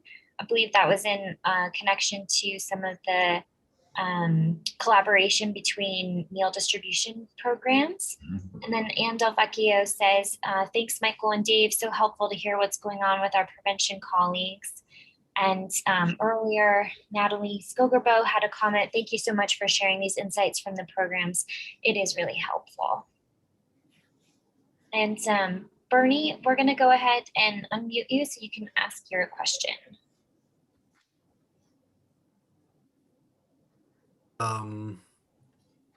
Mostly for OSAP, probably Karen, mostly. I'm curious, I think OSAP and these grants, there's a lot of savings now because people aren't billing for travel and hotels and that kind of thing.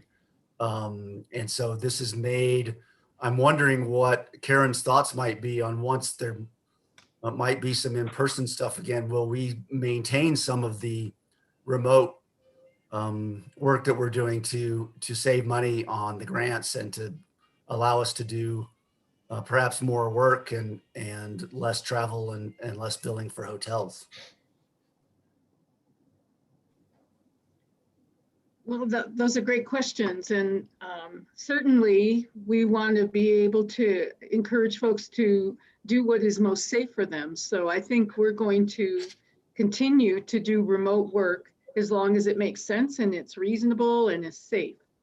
And I'm hoping also that we will be able to figure out innovative, appropriate ways that we can also use those savings that will continue the work and help us be able to increase what we're doing, increase our the evidence, increase our appropriate implementation. I think we want to be open to what the possibilities are about how to best use those dollars while, again, staying safe. So I know here at HSD, they're talking a lot about what would be continued with the differences that have emerged with working remotely as well. So it's not only a local conversation, but it's also state level and national conversations. And Bernie, I always know that you're full of great ideas.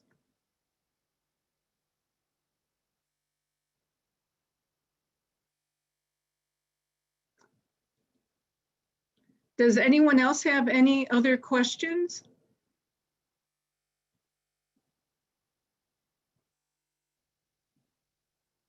If not, I'd like to thank Michael and Dave. It was a lot of great information, and I really appreciate the insights and recommendations from the reports.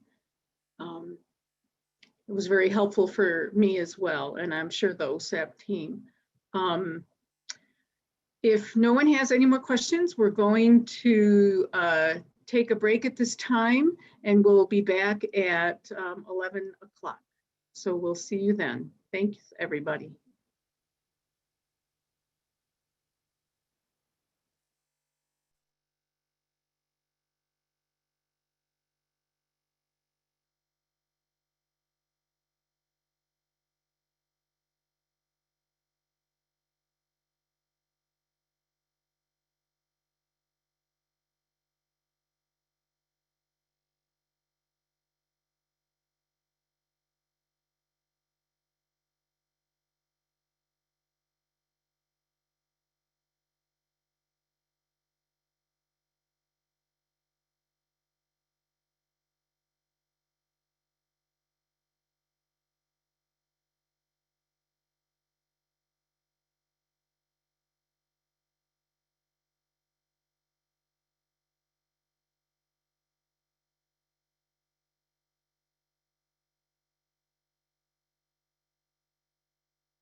Welcome back, everyone.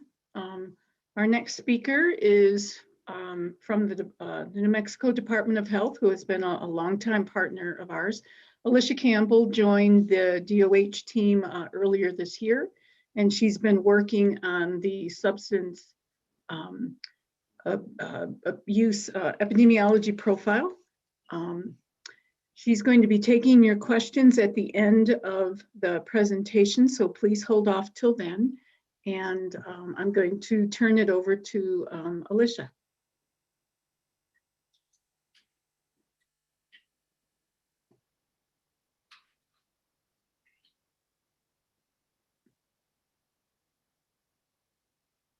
Karen, while Alisha is getting up to speed, we do have one more comment in the chat from Christina from our last presentation. Christina says, change is difficult as our work continues to look differently in the next 6 months or year.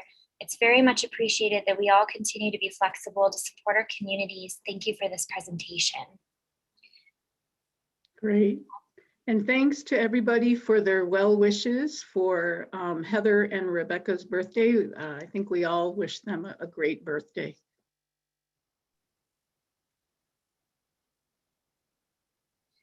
So as Jennifer continues to work behind the scenes to promote Alisha to panelists, we do have one quiz via chat that we have prepared. Karen, should we go ahead and launch that now? Sure. Sounds like a great idea. So let me go ahead and just pull that up. Everyone bear with me for just a moment.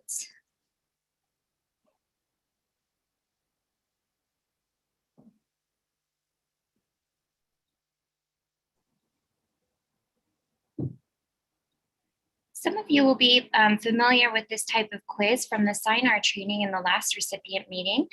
What we're going to have people do is I'm going to put a question up on the screen in a moment, and the first person to answer correctly in the chat will take down your name and be in touch with you after the meeting for your mailing address. Your prize will be a coloring book that was developed in collaboration with OSAP, the New Mexico Dose of Reality campaign, and cartoonist Ricardo Cate. So everyone get your typing fingers ready. Here is your question. What is the name of the new OSAP SINAR coordinator? Oh, it looks like we have some really quick typists here in the chat. We're gonna go with the full name here. It looks like Bruce Stampion is our winner. The answer is Lori B. Hill. Oops, sorry guys. Welcome Lori to the OSAP team. And thanks everyone for participating in this quiz via chat. Rue will be in touch with you via email after the meeting. And with that, we'll hand it over to Alisha.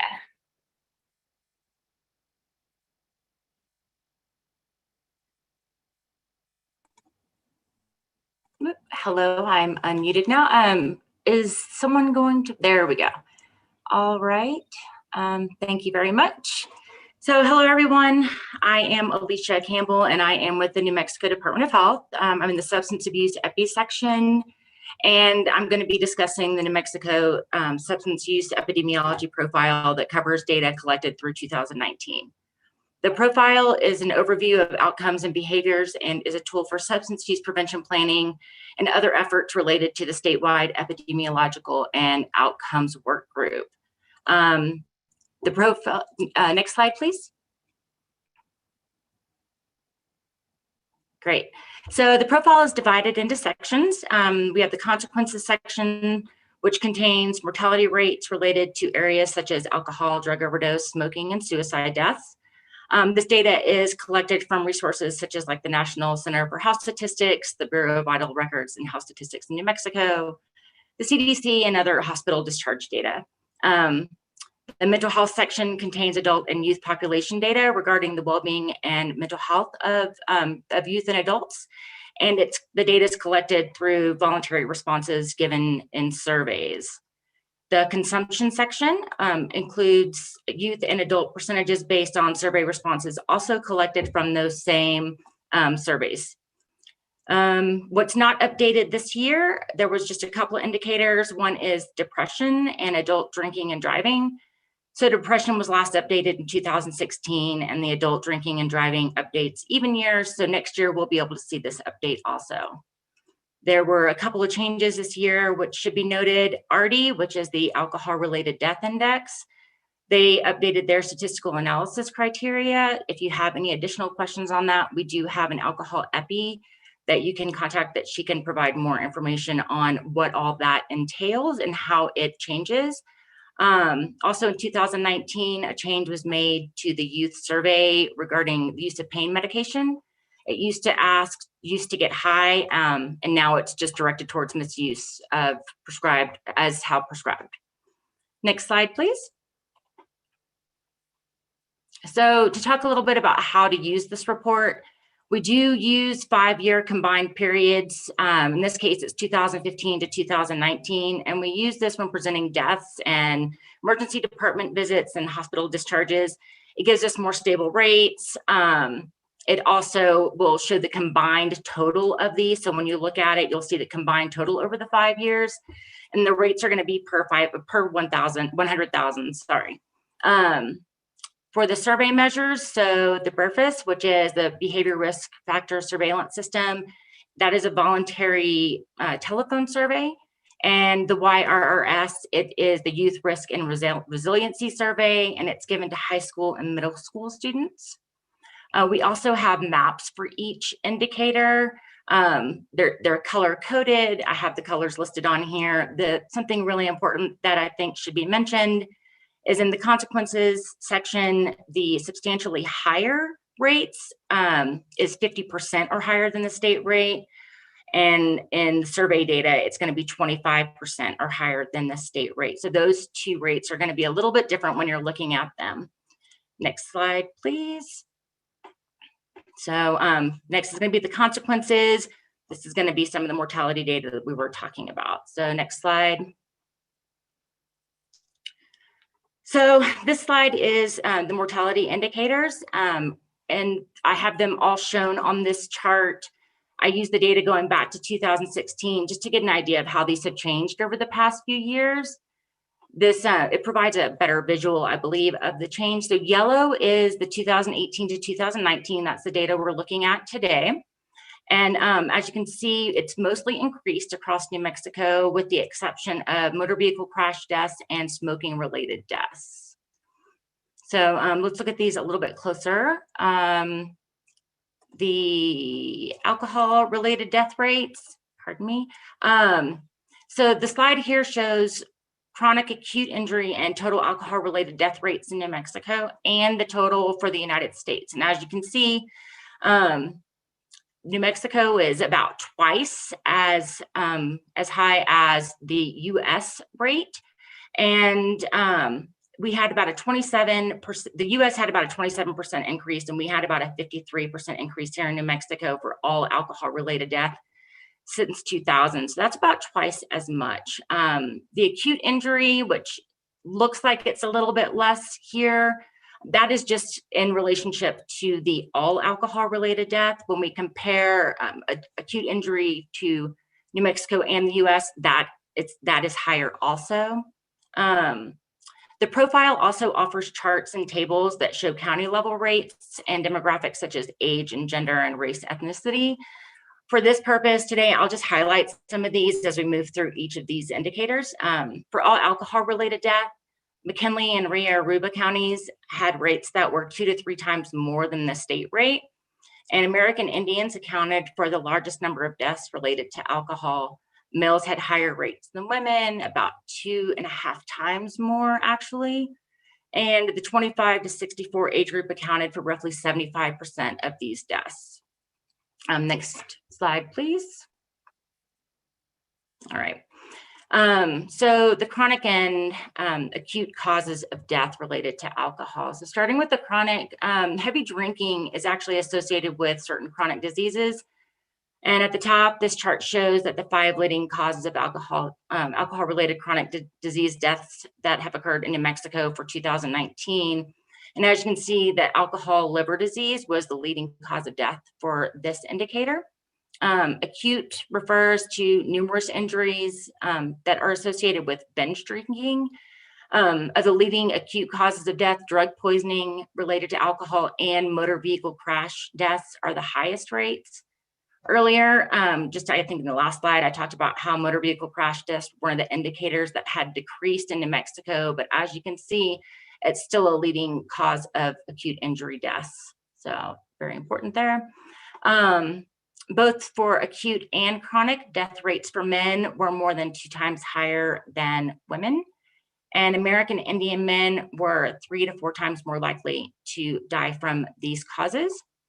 Chronic deaths were more prevalent in the 65 plus age group, and acute injury was in the 25 to 64 age group. For both indicators, McKinley and Rio Aruba counties were more than twice the state rate, and Bernalillo County accounted for more than 30% of the deaths overall. Next slide, please. So the drug overdose deaths in New Mexico for 2019, we had the 12th highest total drug overdose death rate in the United States. Men were twice as likely to experience drug overdose deaths, and Hispanic men ages 25 to 64 had the highest rate overall. Black and white women ages 25 to 64 had the highest rates among women, but Hispanic women accounted for about 46% of those deaths. Rio Aruba again had the highest death rate at more than 3 times the state rate and nearly 4 times the United States rate. And Bernalillo County again accounted for 38% of those overdose deaths. About 25% of these counties also had rates, the counties starting in New Mexico have about 1.5 times higher rate than the United States. And I also have on here, if you'll see at the bottom, unintentional drug overdose deaths accounted for 86% of the overdose deaths in New Mexico. So I've added percentages of each of the substances to kind of help illustrate the impact each have on unintentional overdoses. So let's move to the next slide. All right, so many of you have probably seen this chart before at the top. This is a chart of substances identified in overdose deaths. So each substance is accounted for. So if someone had more than one of these substances in their system at time of death, it would be accounted for. So it's not going to equal, 100%. So as you can see, methamphetamine was involved most often in overdose deaths. And of these overdose deaths, including methamphetamines, more than half of those had opioids with them also.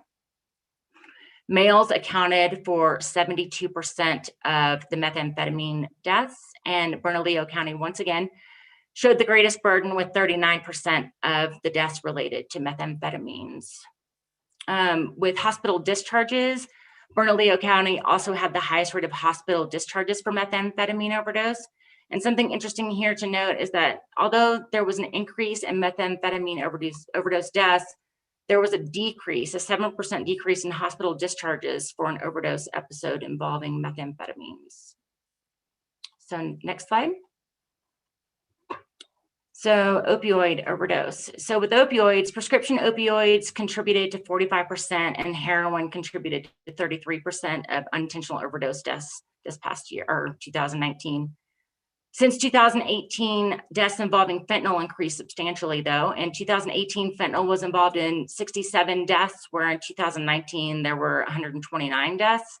So that's about a 90% increase, something to be looking at. The highest incidence of prescription opioid deaths occurred in males in Bernalillo County, which also accounted for 40% of the opioid overdose emergency visits. So opioid overdose emergency department visits have steadily declined since 2015, but 2018 to 2019, there was an increase about 18% in these visits. And males 25 to 64 had the most visits for opioid overdose among all the other age groups. Next slide, please. All right, so suicide deaths. So suicide is the 9th leading cause of death in New Mexico. So New Mexico's suicide rate is about 1.5 times higher than the US rate, and it has remained consistently higher since 1981. As you can see in the chart here, this chart is directly from the profile. Non-Hispanic white males and age 65 and older had the highest risk of suicide. And Hidalgo and Catron counties had the highest rates of suicide. Both were at least twice the state rate and approximately 4 times the United States rate. Again, Bernalillo County had the greatest burden, accounting for 31% of the state's suicides. So let's look at the next one. Next is going to be, I believe, mental health. Yeah, right. So this starts the section where we include data that was received from survey responses. So next slide. The first one we're going to look at is the BRFIS mental health. So the BRFIS stands for Behavior Risk Factor Surveillance System. It's a statewide telephone survey for adults age 18 and older. The survey covers topics such as demographics and health and risk factors, diagnosed disease and conditions. For this indicator, a question is asked, how many days during the past 30 was your mental health not good? And responses of 14 or more days in the past 30 were classified as frequent mental distress. In New Mexico, the rate of frequent mental distress increased from 2017 to 2019, and it's also higher than the United States rate. I have a chart here at the bottom. It's from the profile. It shows the proportion of people that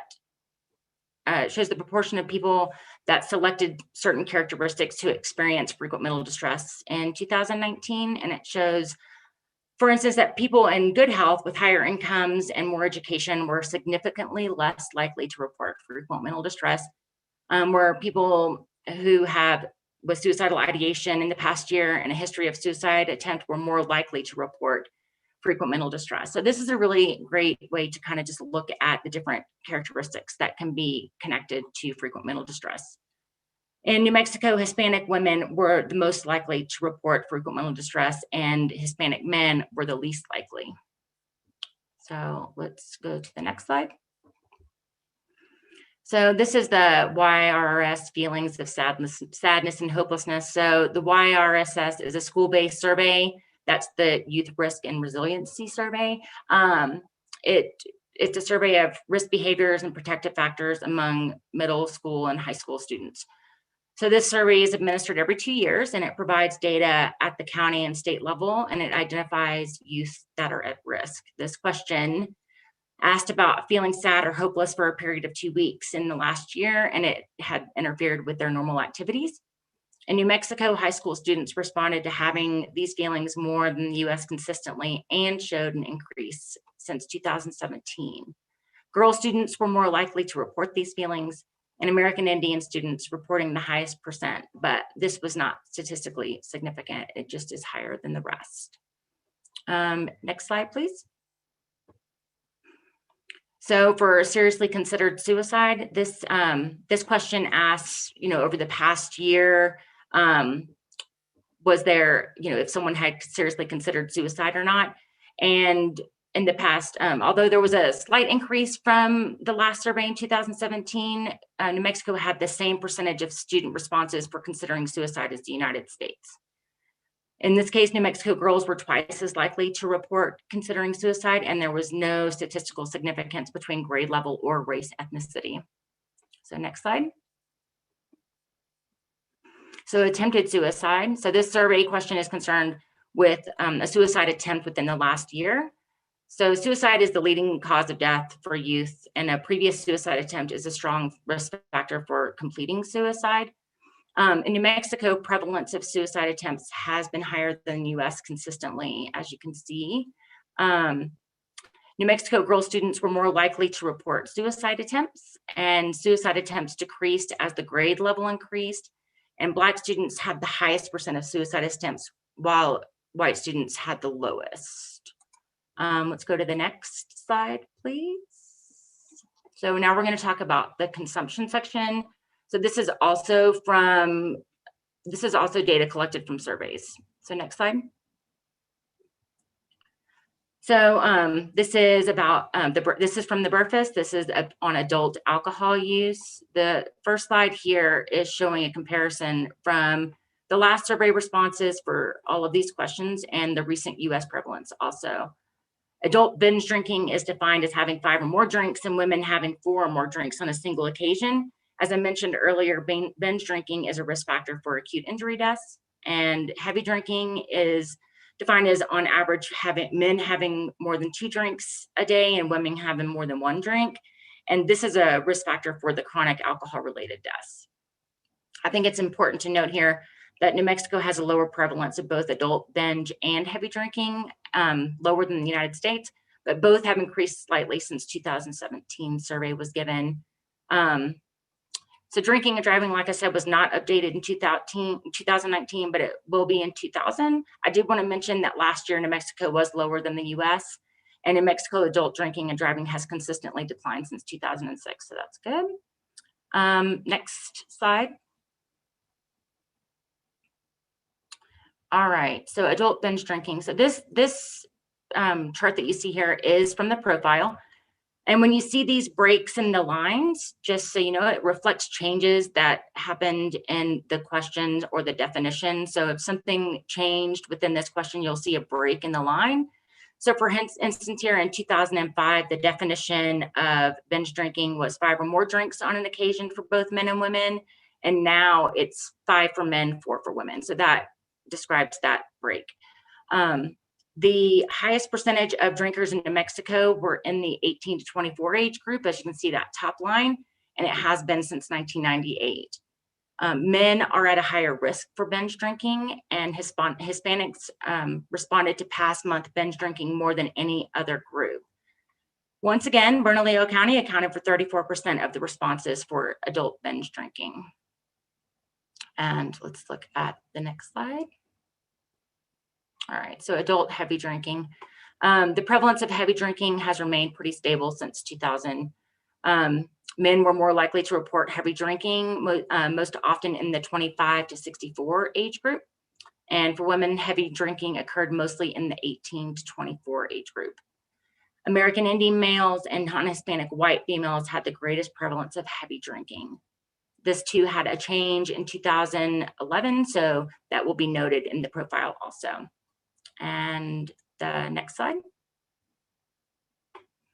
All right, so this is youth alcohol use. And as I said earlier, the Youth Risk and Resiliency Survey captures data on youth consumption of alcohol and other substance use behaviors. And so alcohol consumption is a major risk factor for the leading causes of death for youth, which includes motor vehicle crashes, suicides, homicides. It's also associated with other risk behaviors for the population. This slide provides a comparative snapshot of youth alcohol behavior since the last survey data was collected in 2017. New Mexico youth report lower current and binge drinking than the US, but both increased statewide since the 2017 survey. Youth 10+ drinks decreased since 2017, but it's still higher than the United States. And youth drinking and driving increased slightly from 2017 to 2019. And is also higher than the United States. But we're going to look at these a little bit closer to demographics in the next slide. All right, so in this slide, I wanted to look at these alcohol-related behaviors together, but based on the demographic criteria. So in the table at the top of the page is the 4 indicators, so current and binge drinking, 10+ drinks, and drink and drive prevalence among boys and girls. And as you can see, girls reported at a higher rate than boys for current and binge drinking, where boys were higher for the 10+ and the drinking and driving. In the center table, it's by grade level, and across all indicators, 12th graders had the greatest prevalence, and each had increased with the higher grade level. And the bottom table is by race, ethnicity, and there's not a variation by race or ethnicity for these indicators. But current drinking was the drinking behavior most reported by all high school students. Next slide, please. Youth substance use. So this slide contains charts of the substance use indicators for youth for 2017 and 2019 survey responses. So 2019 is on the top, on the bottom is 2017. Marijuana has remained the substance with the most responses for high school youth, and it's increased slightly since 2017. I do want to mention, though, that New Mexico is lower than the US for this. The question regarding the use of pain medication, as I said earlier, changed in 2019 from use to get high or to use for other than prescribed. This change makes the comparison from 2017 to 2019 a little difficult, since the question may capture more affirmative responses in the new wording, but it is interesting to see that it did increase. Increases were also seen for youth for heroin, methamphetamines, and inhalants. However, cocaine use did decline some. As a side note, I think it's important to mention that, looking at these and what we've already looked at, the prevalence of current alcohol use was greater than all of these. So that is something interesting to look at. Next slide. I did the same thing here like I did with the alcohol. I thought it would be interesting to look at the substance use behaviors based on demographic criteria. So in the table at the top of the page, it has the 6 indicators for among boys and girls. And as you can see, boys show a higher rate than girls for all but 2 indicators: girls, marijuana and pain medication, and boys, cocaine, inhalants, meth, and heroin use. In the center table, by grade level, 11th graders had the greatest prevalence among half of the indicators, so cocaine, meth, and heroin, with the remaining split among the other grade levels. And marijuana had the greatest prevalence use across all grade levels. The bottom table is by race ethnicity, and Black high school students had responded most to 4 of the 6 indicators. So cocaine, pain medication, meth, and heroin, and American Indian students reporting the greatest use of marijuana. But overall, the current use of marijuana was the most reported by all of the high school students. Next slide. All right, so adult smoking. So here I have the smoking related deaths. That's actually supposed to be in the consequences section, but I put it here because I thought it would be interesting to be able to see how these 2 things are related. So adult cigarette smoking has decreased by 25% since 2011, and men were twice as likely to report smoking. But the prevalence of current smoking in New Mexico adults is lower than the United States. So that is good. But when we look at health outcomes as they're related to smoking related deaths is actually, it's chronic. So I have a chart that's actually in the chart here at the bottom that highlights the leading causes of smoking related deaths.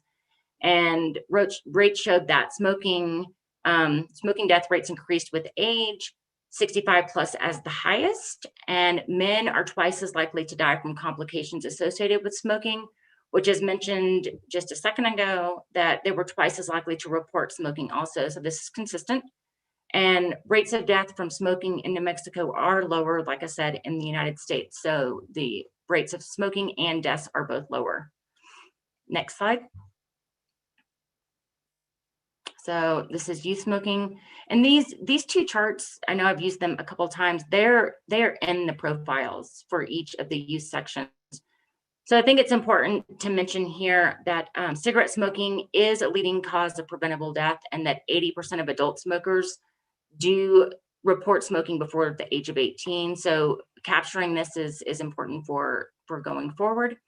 But the top chart shows that New Mexico rates have remained slightly higher than the US rates for some time. There has been a steady decline in cigarette smoking among New Mexico youth and in the United States since 2003. New Mexico has shown I think it's about a 70% decrease, and the US shows about a 73% decrease overall. Boy students are more likely to smoke cigarettes, and smoking behavior increases with grade level. Asian Pacific Islander students are more likely to smoke than any other race. And this is going to be our last slide.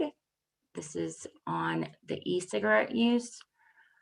So as you can see here, these are the same charts that I showed you in the last one, but e-cigarette use has increased in New Mexico by about 42%. And while you can see on the same chart, it shows the e-cigarette and the cigarette smoking. So cigarette smoking is decreased by about 22%. E-cigarettes have increased by about 42. So it's likely that the decrease in cigarette smoking is due to the increase in e-cigarette use. E-cigarette use increases with grade level, and there is little difference between the use of boys and girls. Hispanic students showed the greatest use of e-cigarettes. So I realize that this is a lot of information in a short amount of time, and it doesn't cover everything that's in the profile. The substance use profile should be uploaded to the Department of Health website forever. If it wasn't there right before I jumped on today, but it is in queue to be uploaded.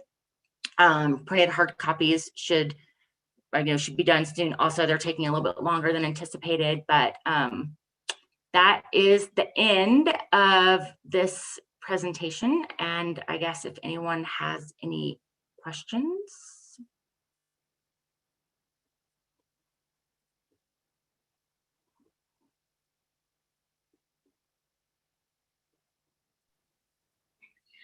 We do have a couple of questions in the chat. So Corey asks if we can have access to this presentation.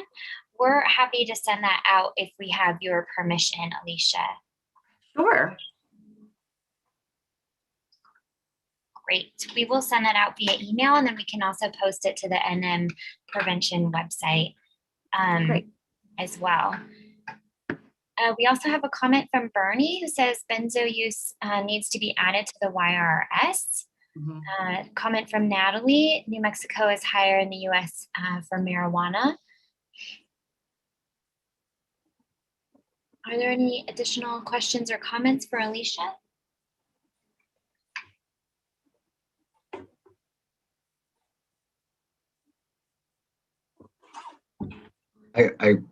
This is Jay. I was just going over to Dad, and I was thinking, what the effects are going to be from COVID on these numbers. I mean, especially in the areas of the deaths, overdoses. I guess what I'm getting at is how are they going to figure COVID into what otherwise, would have been a real, probably a bad case, a death sentence, if you will, on any of these, like using too much alcohol or alcohol disease or cancer from smoking. Or I guess I'm just wondering, because of COVID, how it's going to affect, and will it be reflected in future reports for the 2020, I guess. Well, I do think that the pandemic effect is going to be something that we're going to have to address whenever we're putting together the profile next year. We haven't sat down and discussed how we're going to approach it, but we do know that there is a pandemic effect that has occurred. And just like I showed in some of the other ones where there was a break in the lines due to a change, perhaps maybe a change like that. But like I said, we haven't sat down as a group and discussed how we are going to show that impact, but we do recognize that there is going to be one. Thank you.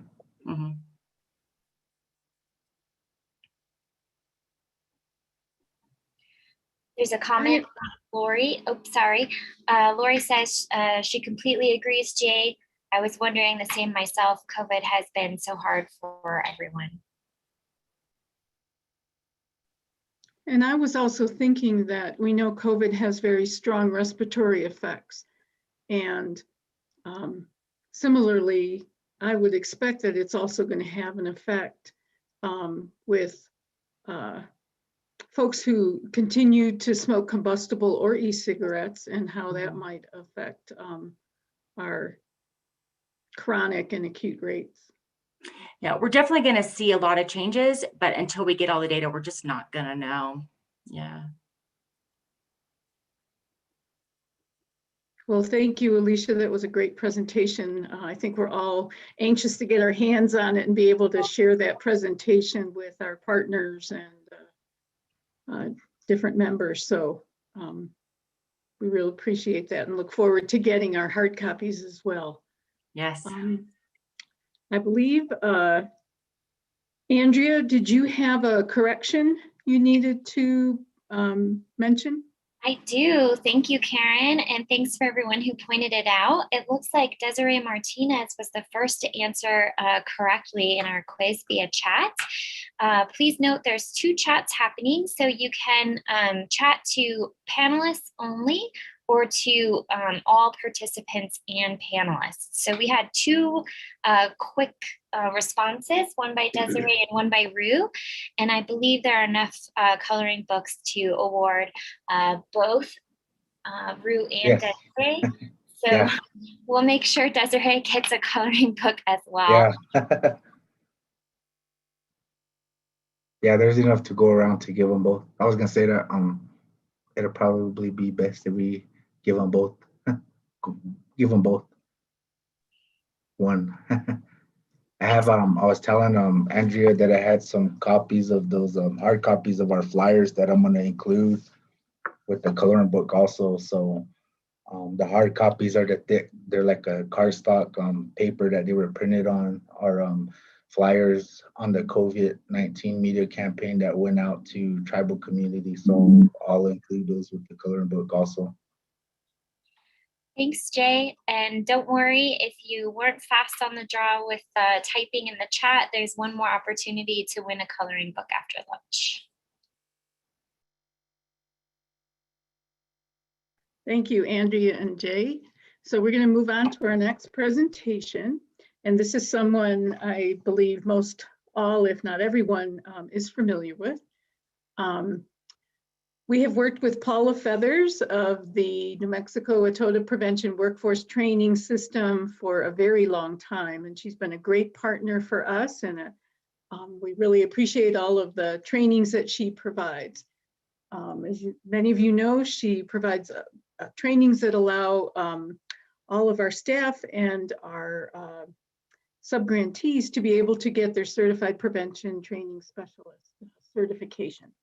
So Paula is going to continue to provide trainings during this time, and she's been moving many of those online. So she's here with an update and information about what's coming up.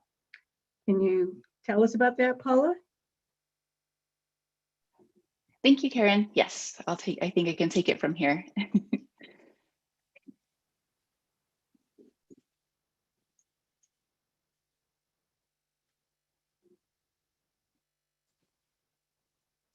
Okay, can you see the PowerPoint presentation? Yes. Okay, great. Good morning, everyone. It's really nice to be here with you all. It is February, but would like to say Happy New Year to you all, and thank you so much for being preventionists. Preventionists are some of the most important people in our communities, and we provide such an important service. And so each of you out there in the communities doing that, thank you for doing the work and for putting the rough things that we're experiencing aside and moving forward for the benefit of your communities and your families. My name is Paula Feathers, and as Karen said, I've been working with OSAP for quite a while. I actually started when I was pregnant with my second son, and he is turning 18 next week. That gives you an idea of how long I've been working with OSAP. I am also really honored to have some great team members. I work with Conchetta End Warrior, Noah Salvatore, and Shannon D. We are Team Kamama, and our goal is to provide the best training system possible. Just to give you an overview of the training system for those of you who might be new, we offer 34 training days a year. So that's not necessarily 34 trainings, it's the days specifically, but we offer 34 training days a year for OSAP. And it's we work really hard to provide reliable and effective information in the trainings that we provide, because capacity is the key to effectiveness. And we want our workforce to have as much knowledge and information as possible to feel comfortable doing the jobs that you do in your communities. So we're going to do a few polls just to get to know the training system a little bit better. And the first one, if we could go ahead and put up the first poll, that would be great.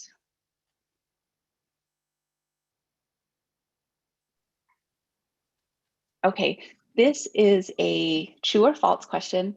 So please read the question and then answer true or false.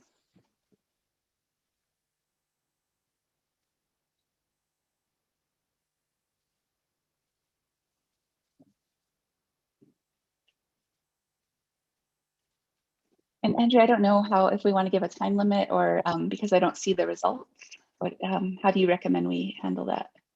Thanks, Paula. So it looks like we have 66% of people having participated so far. We can give just a couple more seconds for those answers to come in, if that would be all right. Perfect, thank you. And it looks like we have a majority of folks now having participated. So Jennifer's going to go ahead and end this poll and she'll display the results. Okay, good. So the question about is a limit on the number of trainings that you can take as a core team member, and the correct answer is false, which most of you got right.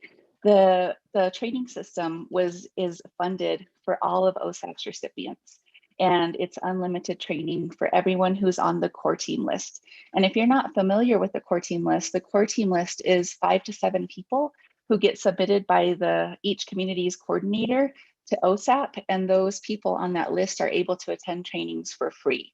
And it's really important that you update that core team list if you need to before the end of each month, because right on the first of the new month, we get the core team list, and that's set for the following month, just to give you an idea of the core team list work. So yes, you can take as many trainings as you want using the OSAP training system.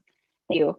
Let's go ahead and the other thing to emphasize about that is that OSAP in your contract requires that you have somebody working towards the CPS and working to achieve it within 2 years, or they already have it. And so that's another reason that there's so many trainings available, is because we really do want to help people get certified the best that we can. Okay, let's go ahead and pull up the second question. The second poll question. That should be coming up on your screen in just a moment, and here it is.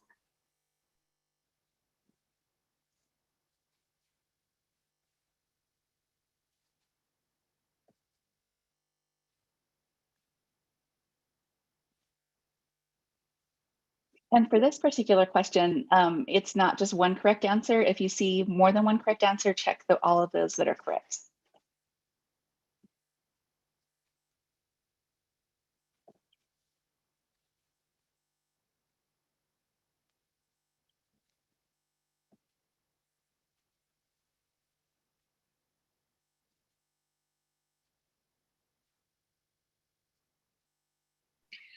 So we have about 65% of participants having voted. We're going to wait just a moment for about 70% to have participated. So if you haven't answered quite yet, go ahead and put your answers into the poll.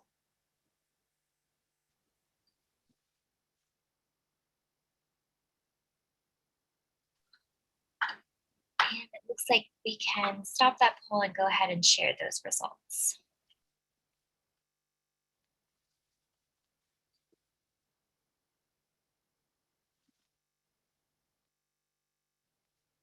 Okay, there we go. So the correct answer to this question, or for this particular poll, is all 3 of them. There is a general formula that we follow to develop training every quarter, and it's probably helpful to know to help you plan a little bit better. But every quarter, we work to offer a drug-specific training. And this is because if you're working towards credentialing, you need 24 hours of drug-specific training. And so we work to at least offer 1 drug-specific training every quarter.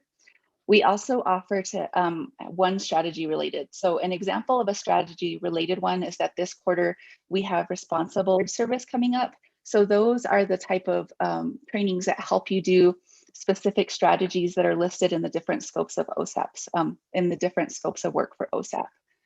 And then the other one, when it says the prevention specialist competencies, those are things like cultural competence and sustainability, or using logic models. So those are just the things to help you become a well-rounded preventionist. So that's the general formula for the way that we offer trainings per quarter.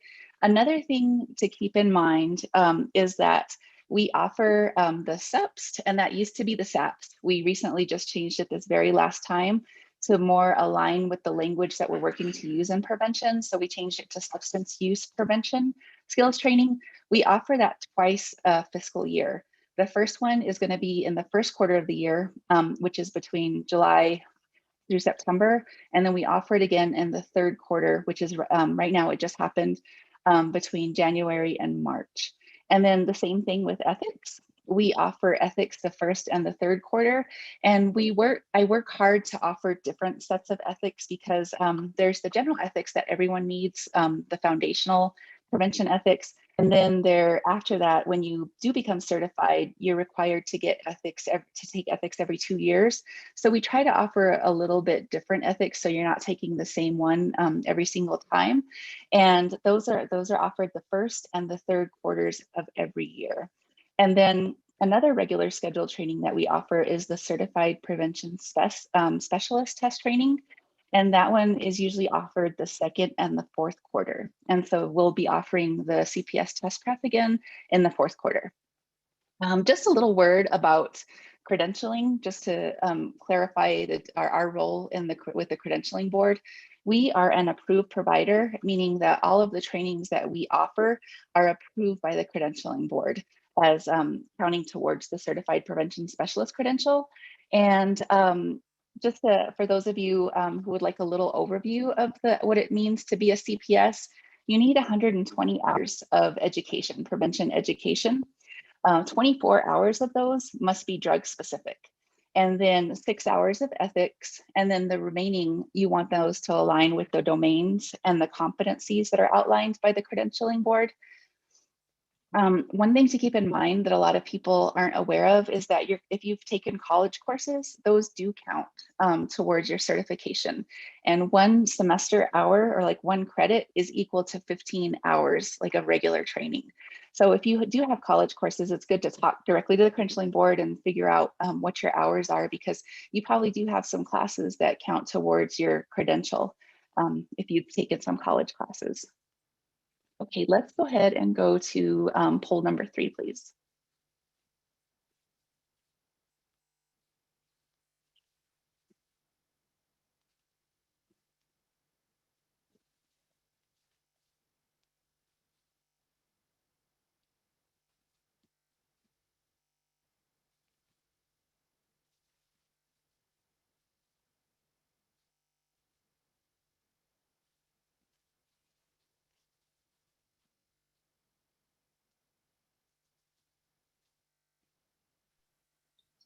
We have some answers streaming in, and we'll give it just a couple of more seconds so everyone has the chance to participate.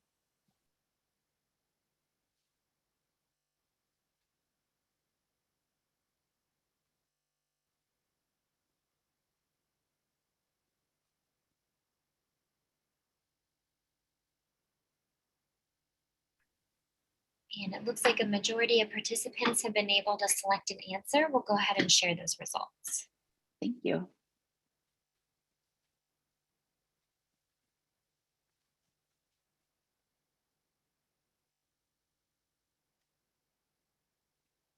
Okay, great.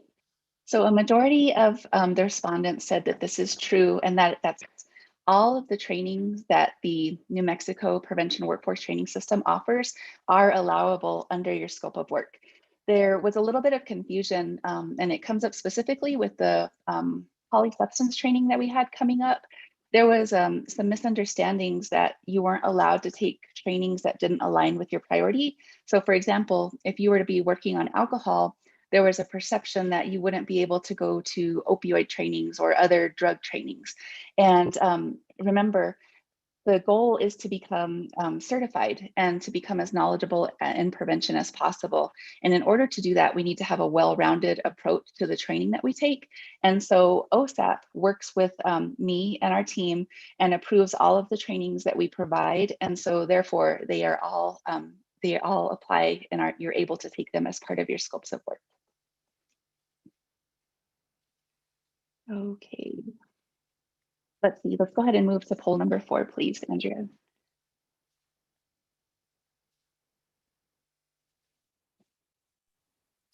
Great, so Jennifer's pulling up poll number 4.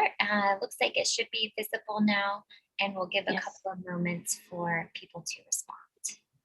Thank you.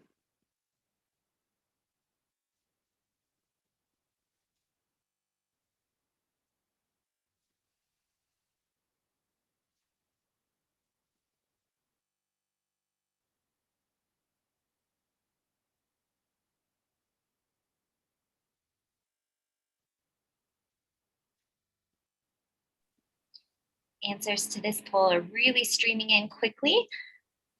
Looks like we have a majority of participants having participated in the poll, so we'll go ahead and share those results. Okay, good. So there's the question. Whoops. So the answer to this one is true. The reason that we take the classification system, so when I'm saying the training classification, we offer beginning, intermediate, and advanced trainings. And we take it really seriously because we want to provide people the best opportunities possible. So if you're a preventionist and you're just starting, it's good to take the beginning and even the intermediate courses. But if you attempt to take the advanced courses, what we found in the evaluation and in a lot of the feedback that we get is it is too advanced, that there's not that foundational knowledge needed. And also want to be able to provide advanced trainings for those who've been in the field for a long time to offer some variety. And so when you do look at our training website and there are prerequisites, we go through our database and we check to see if you've met the prerequisites through our training. So you don't have to do that on your end if you've used the Kamama Consulting Training website. But if you've used other places like the PTTCs or CADCO or other things like that, we will ask you to submit your certificates of completion. And so those prerequisites are taken serious because we do want to provide the best training experience possible for everyone. Okay. Thank you all so much for answering those questions. I really appreciate it. It also to get a good idea of what we need to know and what we could talk about.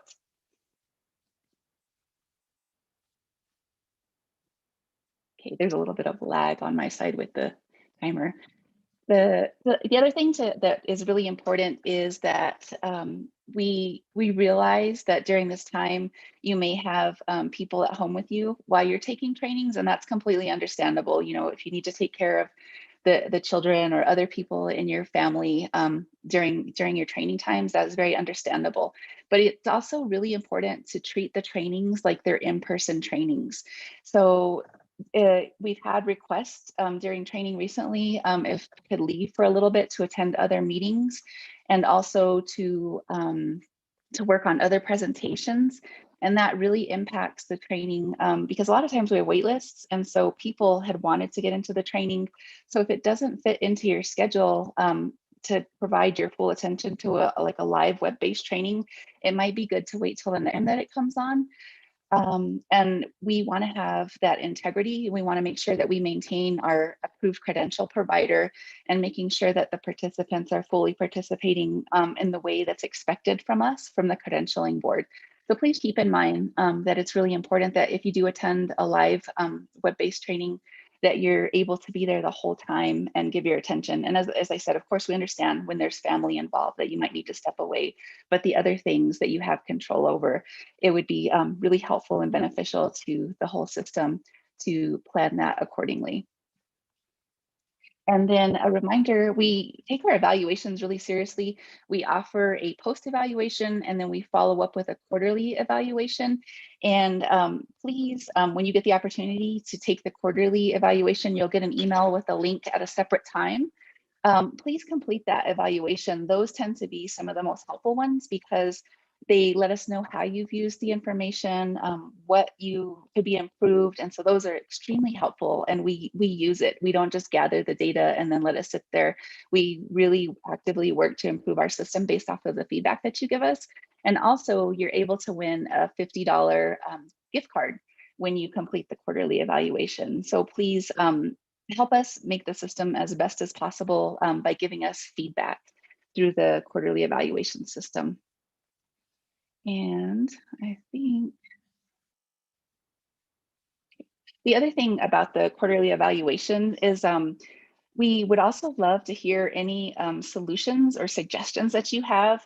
You all have a very valuable perspective that we don't have on our end by offering the trainings. So if you have solutions or suggestions on how to make the trainings better, please give those to us. We will take them in and we will incorporate them the best that we can. I just want to encourage you to do that because this really is our system. And the more that all of us can contribute to the system to make it better, the better it'll get. And that really is our goal, is to provide a system that's valuable and useful to all of you out there. And with that, I think, and here is our, for those of you who might not know our website, that's listed at the top of this slide. You can find the brochure there where you can download the brochure. You can see all of the latest courses, and you can also contact any of the team members directly. And we also have our emails listed on this slide, and you'll get a copy of this presentation when Andrea posts them later on. So if that's not it, or if there are no questions, I really appreciate your time. And I look forward to working with all of you this year, and things are going to get better. And I look forward to things getting better with all of you moving forward.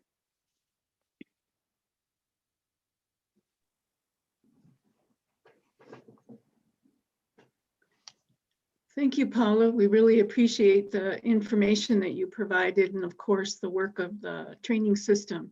Does anyone have any questions they wanted to ask of Paula?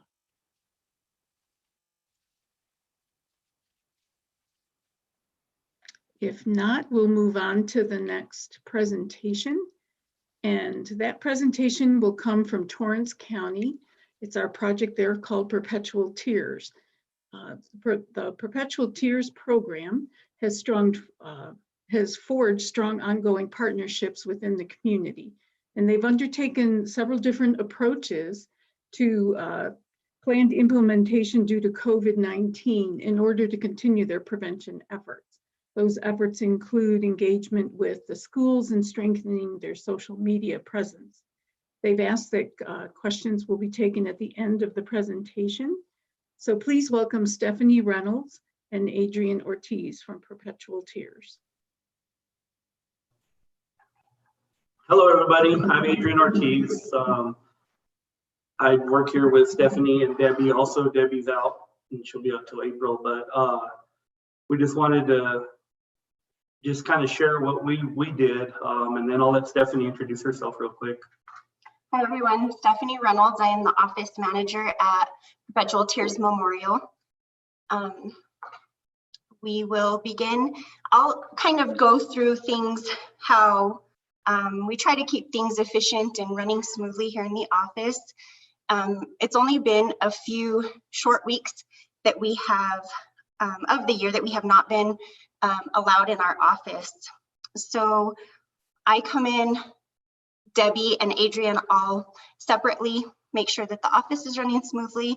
And because I have a little bit of OCD, I have 3 calendars that I try to send to Adrian and Debbie, sometimes our evaluator, Natalie, just to try to keep us all on the same page, running smoothly. This is something extremely new to us, being in this pandemic and trying to keep efficient, keep running smoothly, meet all of our deadlines. So that's what I try to do. So when this pandemic hit, we were very fortunate because we had great relationships with the different partners that we have. We serve on many different boards. Like one of them is Farm to Torrance, and that includes our senior centers and our medical centers. The Juvenile Justice Board, which has our law enforcement, our schools, and everything else. And then we have our Health Council, which is the one that we run, and we have a lot of different people involved in that. And so when the pandemic hit, we were thinking, like, what can we do to reach the people that we're trying to reach? And so PMS, who runs our senior center services, they actually told us that they were going to be delivering food to the homes. Well, when we would do our presentations for the senior centers, typically we'd get 15 to 20 seniors at the center. when we found out that they were servicing 4,000 meals a week, which ended up around, I think it was around 200 a day or 400 a day.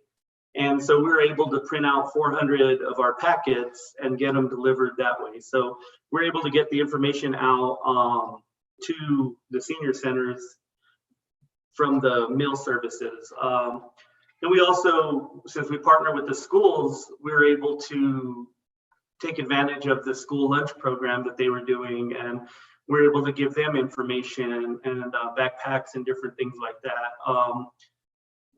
Back to the senior centers, we're able to offer lock boxes to anybody who needed them. We also gave the doTERRA bags and how to use them. What else did we do? Can you pull up our first slide, please? We offered this little flyer that we laminated, and we offered it initially to our seniors. I was asked by my mom to quit calling her elderly just because she qualifies as a senior now. So I'm talking about our senior center participants. So we offered these to just place on the door to each of their homes. We personalized them to whomever asked for them. And it says, my loved one means the world to me. Please keep them safe. Keep your distance, wash your hands, wear a mask, that kind of thing. We handed out several of these throughout our community. Then we started offering them. You can see like they're in, they're in order. So we did grandparents, and then we started offering, we have a new baby, please wash your hands. We have a diabetic, those with underlying conditions or those that might have been a little bit more susceptible to COVID. We did offer those, and we traveled to each of our communities and at the gas stations and local businesses that stayed open during the pandemic, to government buildings, that kind of thing. We posted flyers. On those flyers was information about how to COVID safe practices, you know, wash your hands, keep your distance, what to do if you think that you have COVID. We got all of that information from DOH and the WHO and CDC. So we provided all of that information. At the same time, we were also able to provide our flyers on that we received from the NMPDOP grant from DOH on stigma, Good Samaritan law, locking up your medication, Narcan saved lives, just a lot. We were able to just reach our whole community in those areas. And for those of you who don't know Torrance County, it's a large county. We have a lot of small towns. So we have all the way out to Mountain Air, Encino, Moriarty, Estancia, some of Edgewood. So we're able to reach all those areas, and the public, I mean, all the building, all the gas stations, the pharmacies, the grocery stores, they were all very open to us giving our information there. The post offices, we have little post offices in our smaller communities like Torreon, New Mexico, and different areas like that. So we're able to get all that stuff out that way.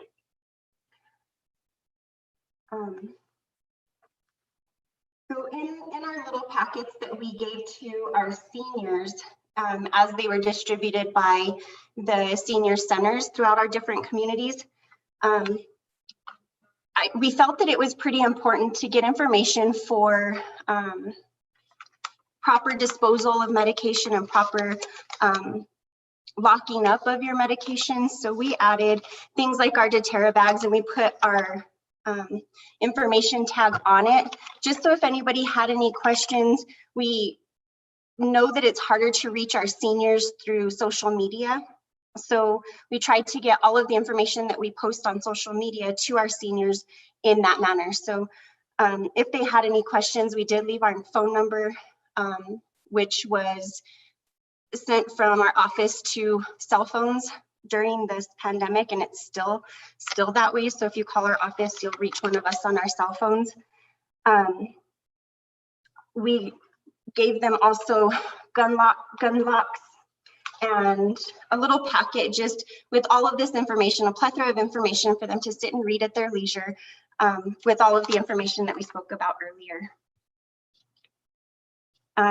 We also provided our seniors with information about food distribution. If they needed help to the grocery store, who to reach out to, things of that nature as well. We partnered with our local churches also for the Feed New Mexico program, so we're able to get the schools involved. Like, so prior to COVID, Legacy Church out of Edgewood was actually giving the Feed New Mexico packets to Moriarty Public Schools, and we're able to coordinate. We were able, through our connection with the Moriarty schools and the church, we were able to keep that going without any kind of pause. We were able to just keep going through there. And then also with the Bethel Community Storehouse and the different food banks, with our relationship with Farm to Torrance, we were able to really get that information out as well in those packets. So all of these partners that we've reached out to are part of one of our councils that we have, or a council that we serve or sit on. That's why it's so important to be an active member. That way, when we need something, we're able to call on them and they're willing to help without hesitation. It has made it so much easier to get into our senior centers and our schools and local businesses, things like that. So if you want to move through the slides, these are just some of the things. This is our lockbox that we provided to many of our seniors, many of our parents who have kiddos staying home to do schooling and that kind of thing before schools were let back into the buildings. We added our information at the bottom. That way they know who they're provided by, should they need or a family member want to grab a box for themselves. If you want to slide one more. These are just some of the things that we added into our packets to our seniors. That's the lockbox. That's the flyer that was in the lock boxes. Oh. And the next one. Same thing. This is just another thing that we placed in the box, explaining why a prescription lockbox is important, tips, and overdose rates, and again, our contact information should they think that they wanted to get a lockbox for somebody within their family, or they had any questions. The next one.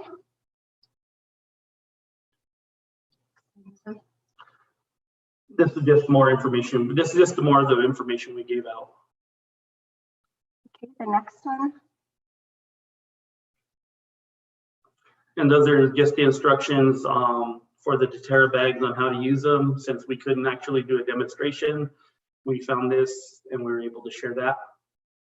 We normally will go through this and we will take some medication, just Advil or Tylenol, pour them in the box and show them. So we added our information in case somebody did not see that demonstration by us. We did show each of the senior center employees how to use them. That way, if there were any questions, they might be able to give that person guidance. The next one.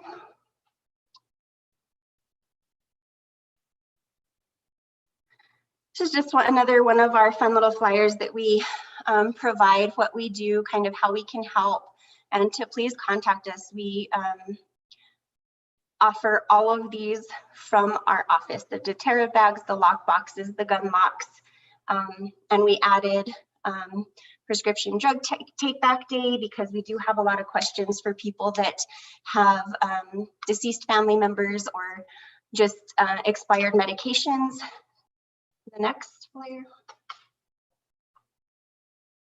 So we do finally have a permanent drop box in Torrance County. The Moriarty Police Department accepts those medications for proper disposal of medication. It has their address and when they are available for pickup. Okay, the next one. Just some more information about all of this. If anybody wants any of these flyers, we would be happy to send them or email them to you, or however we could get them. We'll get those to you. Next flyer. Just the COVID safe practices information that we're able to give out. These are also some of the flyers that we made a little bit bigger, posted those in our post offices, local government offices, and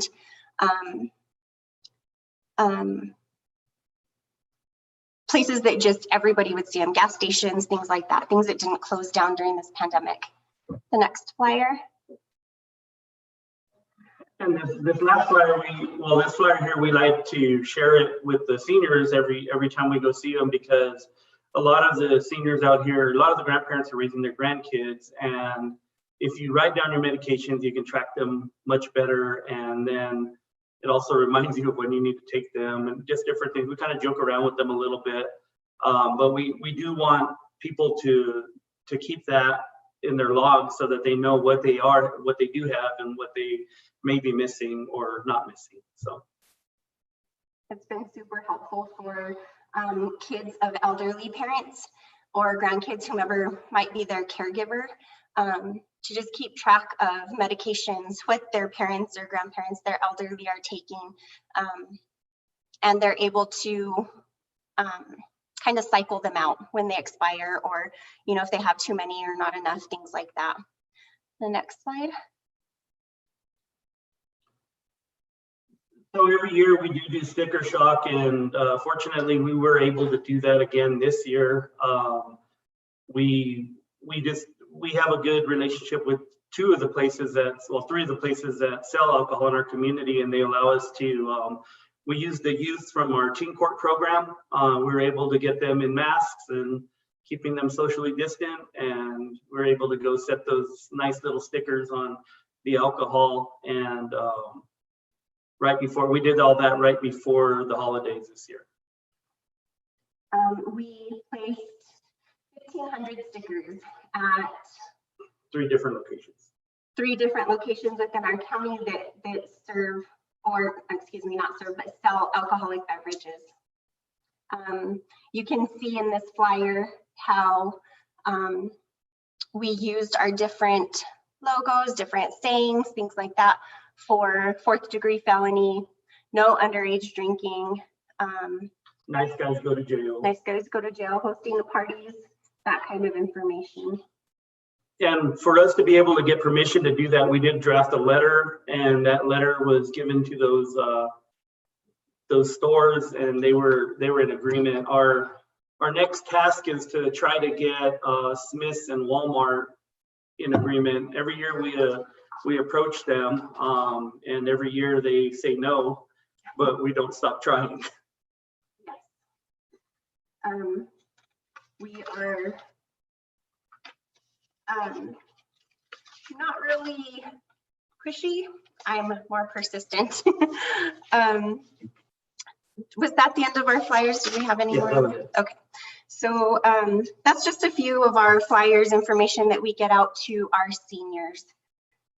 I just would like to say that I believe that the biggest thing that helped us throughout this whole COVID and all the restrictions and everything is just the partnerships that we had. I know we've talked about, we've heard a lot about that all day today, and I would just say that just really did help us to be able to, were we as effective as we were before? Maybe not, but either way, we were able to get the information out there still.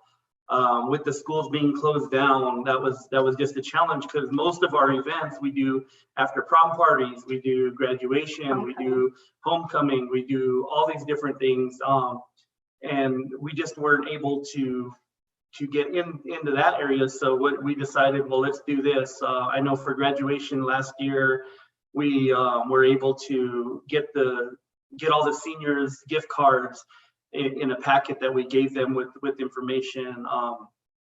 We were also able to, when we handed out all the parent handbooks this year to the schools, they were able to distribute to all the parents when they picked up their homework packets. And at the back of the packet, we also had a little invitation to let us know if if they read it, so they could get entered into a drawing with an incentive for a gift card. We just, fortunately, since we had the different relationships with these people, we were able to just continue on. And we're looking forward to being open eventually so that we can actually get back into the community. Did we get lost? We can still hear you. We can still see you. Okay. Our computer. We're doing great. That's all I have. I don't know, Stephanie, if anybody has any questions too. Okay, so we just want to reiterate that our boards that we sit on, our health council especially, is where we made a lot of these connections with our schools, senior centers, law enforcement. A lot of people have a hard time engaging with their law enforcement, and prior to this pandemic, when we'd have our health council meetings, we would, I don't know if bribe is the right word, with food. We would provide a lunch for all of our participants, and we were able to get law enforcement engaged. We were able to get our schools engaged. We had great participation. So if you're able to do that it really does help open doors. Another thing it helped with is our social media, because we were able to post it on our social media pages, which our DWI coordinator posted it on their social media pages, which the teen court coordinator posted it on theirs, and we're able just to group share as much as we possibly can and reach the most amount of people that we can. Adrian kind of talked about parent handbooks. When we provide parent handbooks to our students this year, it was a lot of information. We put together books like this with all of our information. We did sneak in a little gift card at the end, or a chance at a gift card at the end. We were able to get all of those out when the school was passing out the mandatory guidelines, their books, that kind of things, went at the beginning of the year. So that was super helpful. The schools were harder to get into during this pandemic because they are really working super hard at getting interaction with their kids, being able to get them computers. A lot of our students don't have internet, or they have really horrible internet. So the schools were looking into hotspots for each of the kids. They were able to do all of that. So we just kind of snuck in and asked if we could just throw that into the bag when they provided that to their students. So that was really helpful. When each year when we do homecomings and proms, things like that, we do a little game with the students that they take pictures. We take the top 3 pictures, and those individuals get gift cards. That's how we kind of get followers on our social media pages with the students. So we still are able to reach a lot of our students because they don't really unfollow who they followed on any of our social media entities. So we're still reaching them with our posts, which we get a little bit of engagement in. It's something, I mean, we even took a class on how to reach these people. I don't think I'm that old, but the kids do. So we're trying our best to try to engage them still. They just started school back And hopefully we'll have graduation.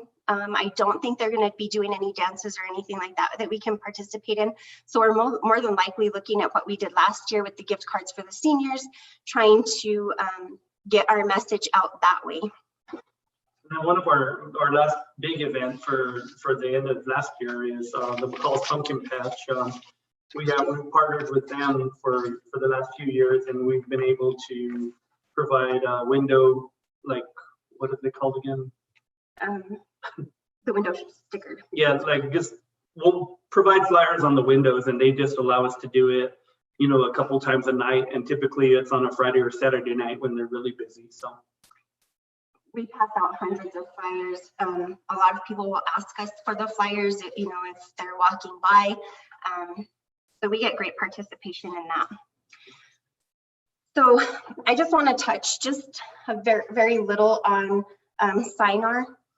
We would like to offer to anybody our help or any of this information. We provide each of our businesses with a book like this.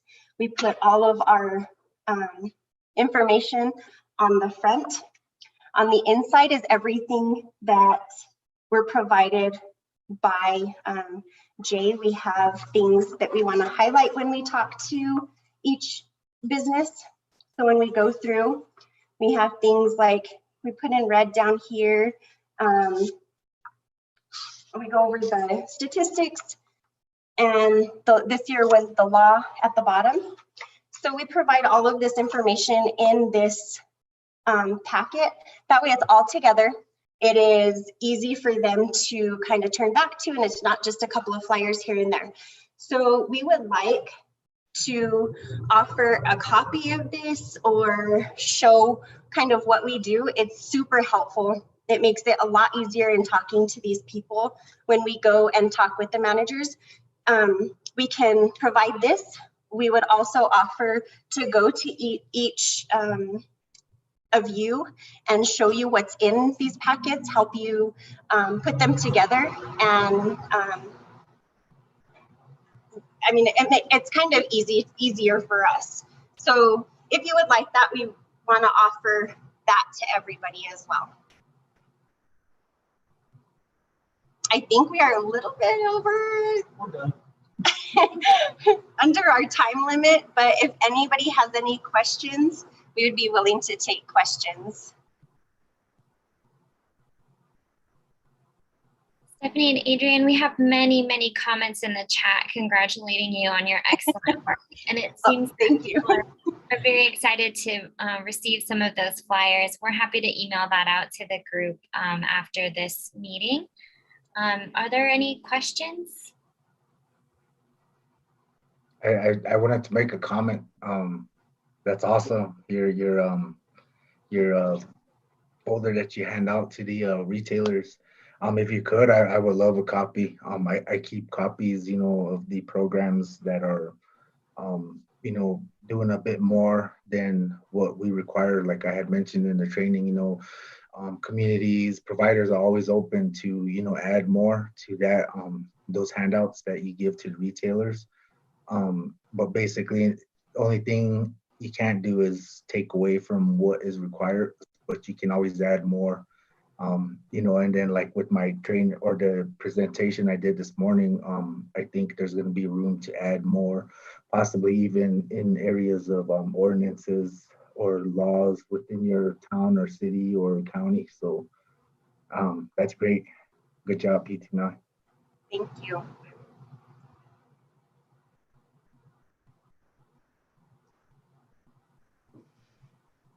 Thank you, Adrian and Stephanie. That was a great job. Thank you.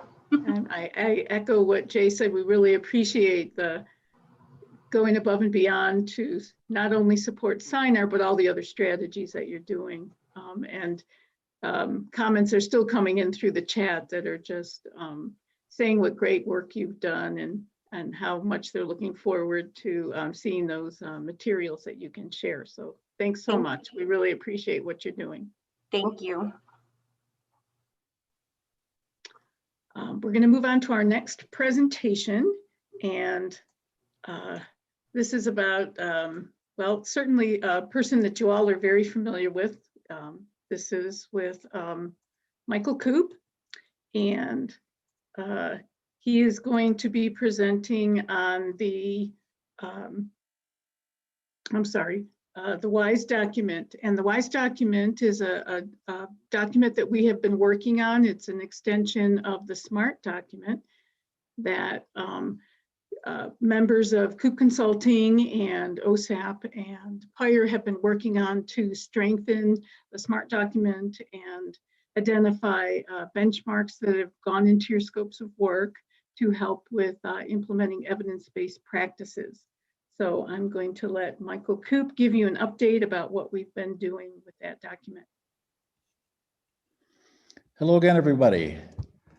Yeah, this is a little more of an update and really not a presentation. So we're just going to update you on our progress. We had hoped very much to have something to show you today and discuss, but we're not quite ready. So just to review a little bit, we spent almost 2 hours at this time a year ago in February at the Indian Pueblo Cultural Center, getting feedback from you about the WISE document, and you gave us hundreds, literally hundreds of ideas about the WISE document and for the WISE document. And we took those ideas and incorporated almost all of them into the text of the document and into the structure of the document. And we reorganized the document a little bit as a result of your input. And so it really is quite a bit different than when you saw it a year ago. Now, what I can tell you is that though we're not quite ready to present it today, we will be, we believe, in approximately 1 month.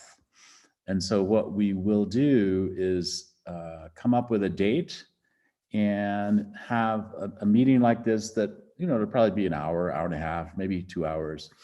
But it will have a meeting in this format to present the document to you. Hopefully we will have even been able to send it to you in advance. And then just have a conversation with you about what its purpose, its intention, its usability, and how OSAP and the OSAP team will use it, and how we hope you will be able to use it in the field. And so again, in about a month, we hope to have that for you. And we'll probably send you a date by the end of this month. So that's the timing piece of it. What we also want to do is really be able to explain to you at that point how it would be used within deliverables. And all of you know very well that the benchmarks that were in the WISE document were put into your scopes of work for the current state fiscal year. And we expect that to continue. We actually don't think the benchmarks themselves will have changed a great deal when you see it again.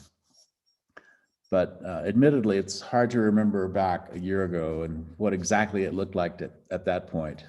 But we will have a new version for you. And hopefully the version that we end up with will have a lot of very useful information in it and will be a very useful tool for you. We hope that it really provides a good menu of how to actually implement your strategies. We hope that it provides guidance on the core elements of your strategy, the core components. And we also hope to include at least examples, if not everything that we can imagine being permissible from an official perspective, permissible billing items underneath a particular strategy. And it will still be organized by strategy when you see it next month. I know that when Karen and I talked about giving you a little bit of an update, there were certain things that she wanted us to be able to share with you and specific questions that she wanted us to be able to answer.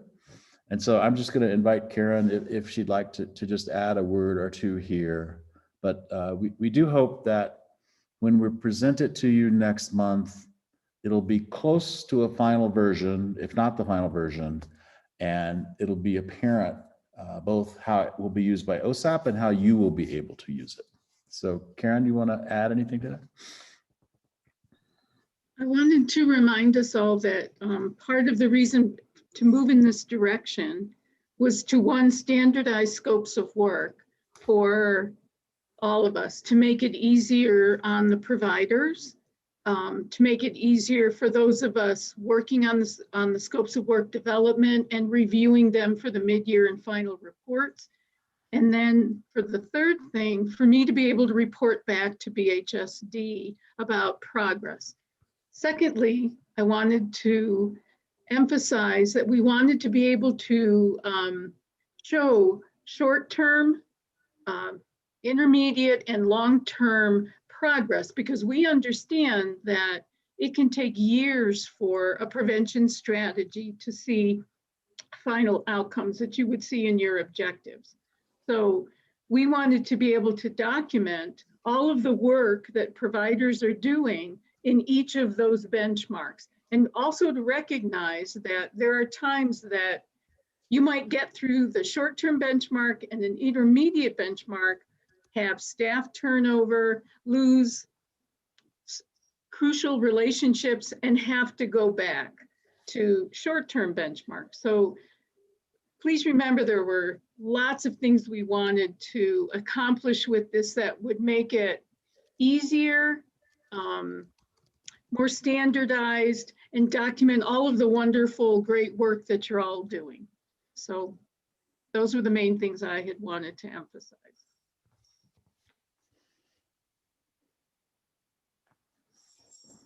Did you have anything else, Michael, you wanted to add? I didn't. Since we don't have the document completed, it really isn't, it's not fair to ask you to have questions of us about the document itself. But if you have questions about the process, we would be happy to answer questions about the process. But other than that, no, I think that's it. We do have a comment from Liz in the chat. Liz says, to clarify, the benchmarks, short-term, medium-term, long-term, remain largely the same. The benchmark indicators will be expanded to accommodate more of the work that you do.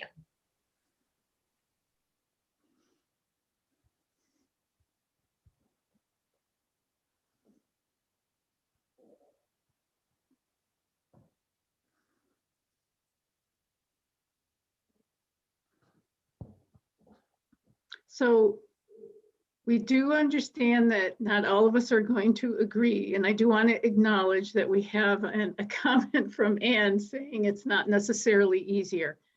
And we're certainly going to try and make it easier for everybody. That is definitely our intent. But as Michael said, it's really hard to take a lot of questions without being able to give you a full presentation and a full description and show you everything on it. But we just wanted to primarily give you an update about it. So if we don't have any other comments or questions, we're going to break for lunch. Please feel free to stay logged in, or you can exit and log back in when you have when you return, and you can just use your personal link again. We do have one additional comment about the WISE document presentation from Natalie. Natalie says the report template took much longer to complete, and we had many questions about the meaning of some of the benchmarks, so more discussion would be appreciated. And we will definitely have lots of time for more conversation and more questions. And we certainly did not intend for the template to take longer to complete. We were actually hoping the opposite would be true, but maybe there's a way we can put it in a different context so that it doesn't take longer, because that was not the goal at all. 3 times longer. Natalie Skogerbo says it took 3 times longer to complete. Certainly apologize for that. That was not the goal at all. Definitely not.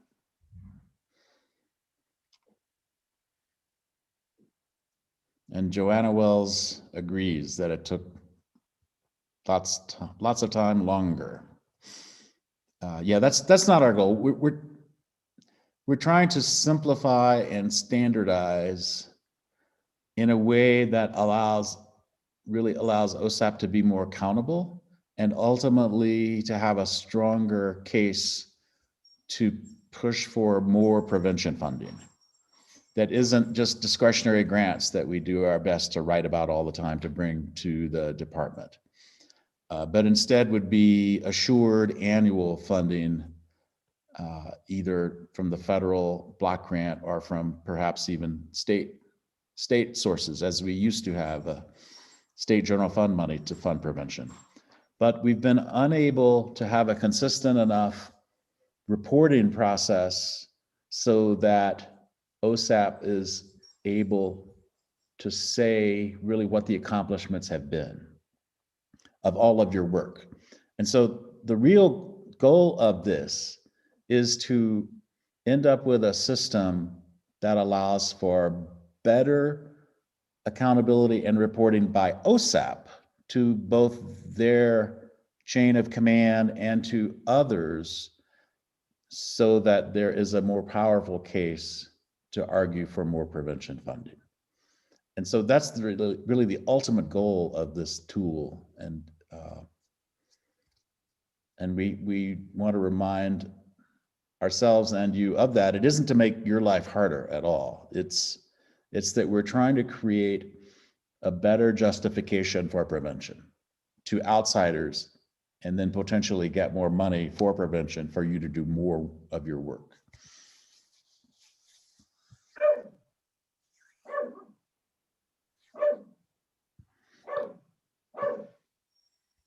I know I'm hungry.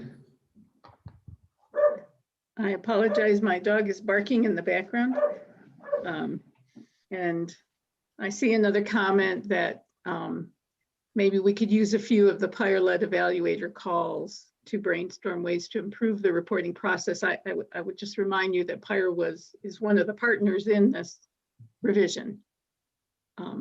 So we've talked a lot about this with them. But I would like us to be able to talk to you all about it when we're better prepared. And sorry, there goes my dog. And we're not right at this moment. So we're going to break for lunch and return back at 1:30. So thanks, everyone. We'll see you then. Thank you.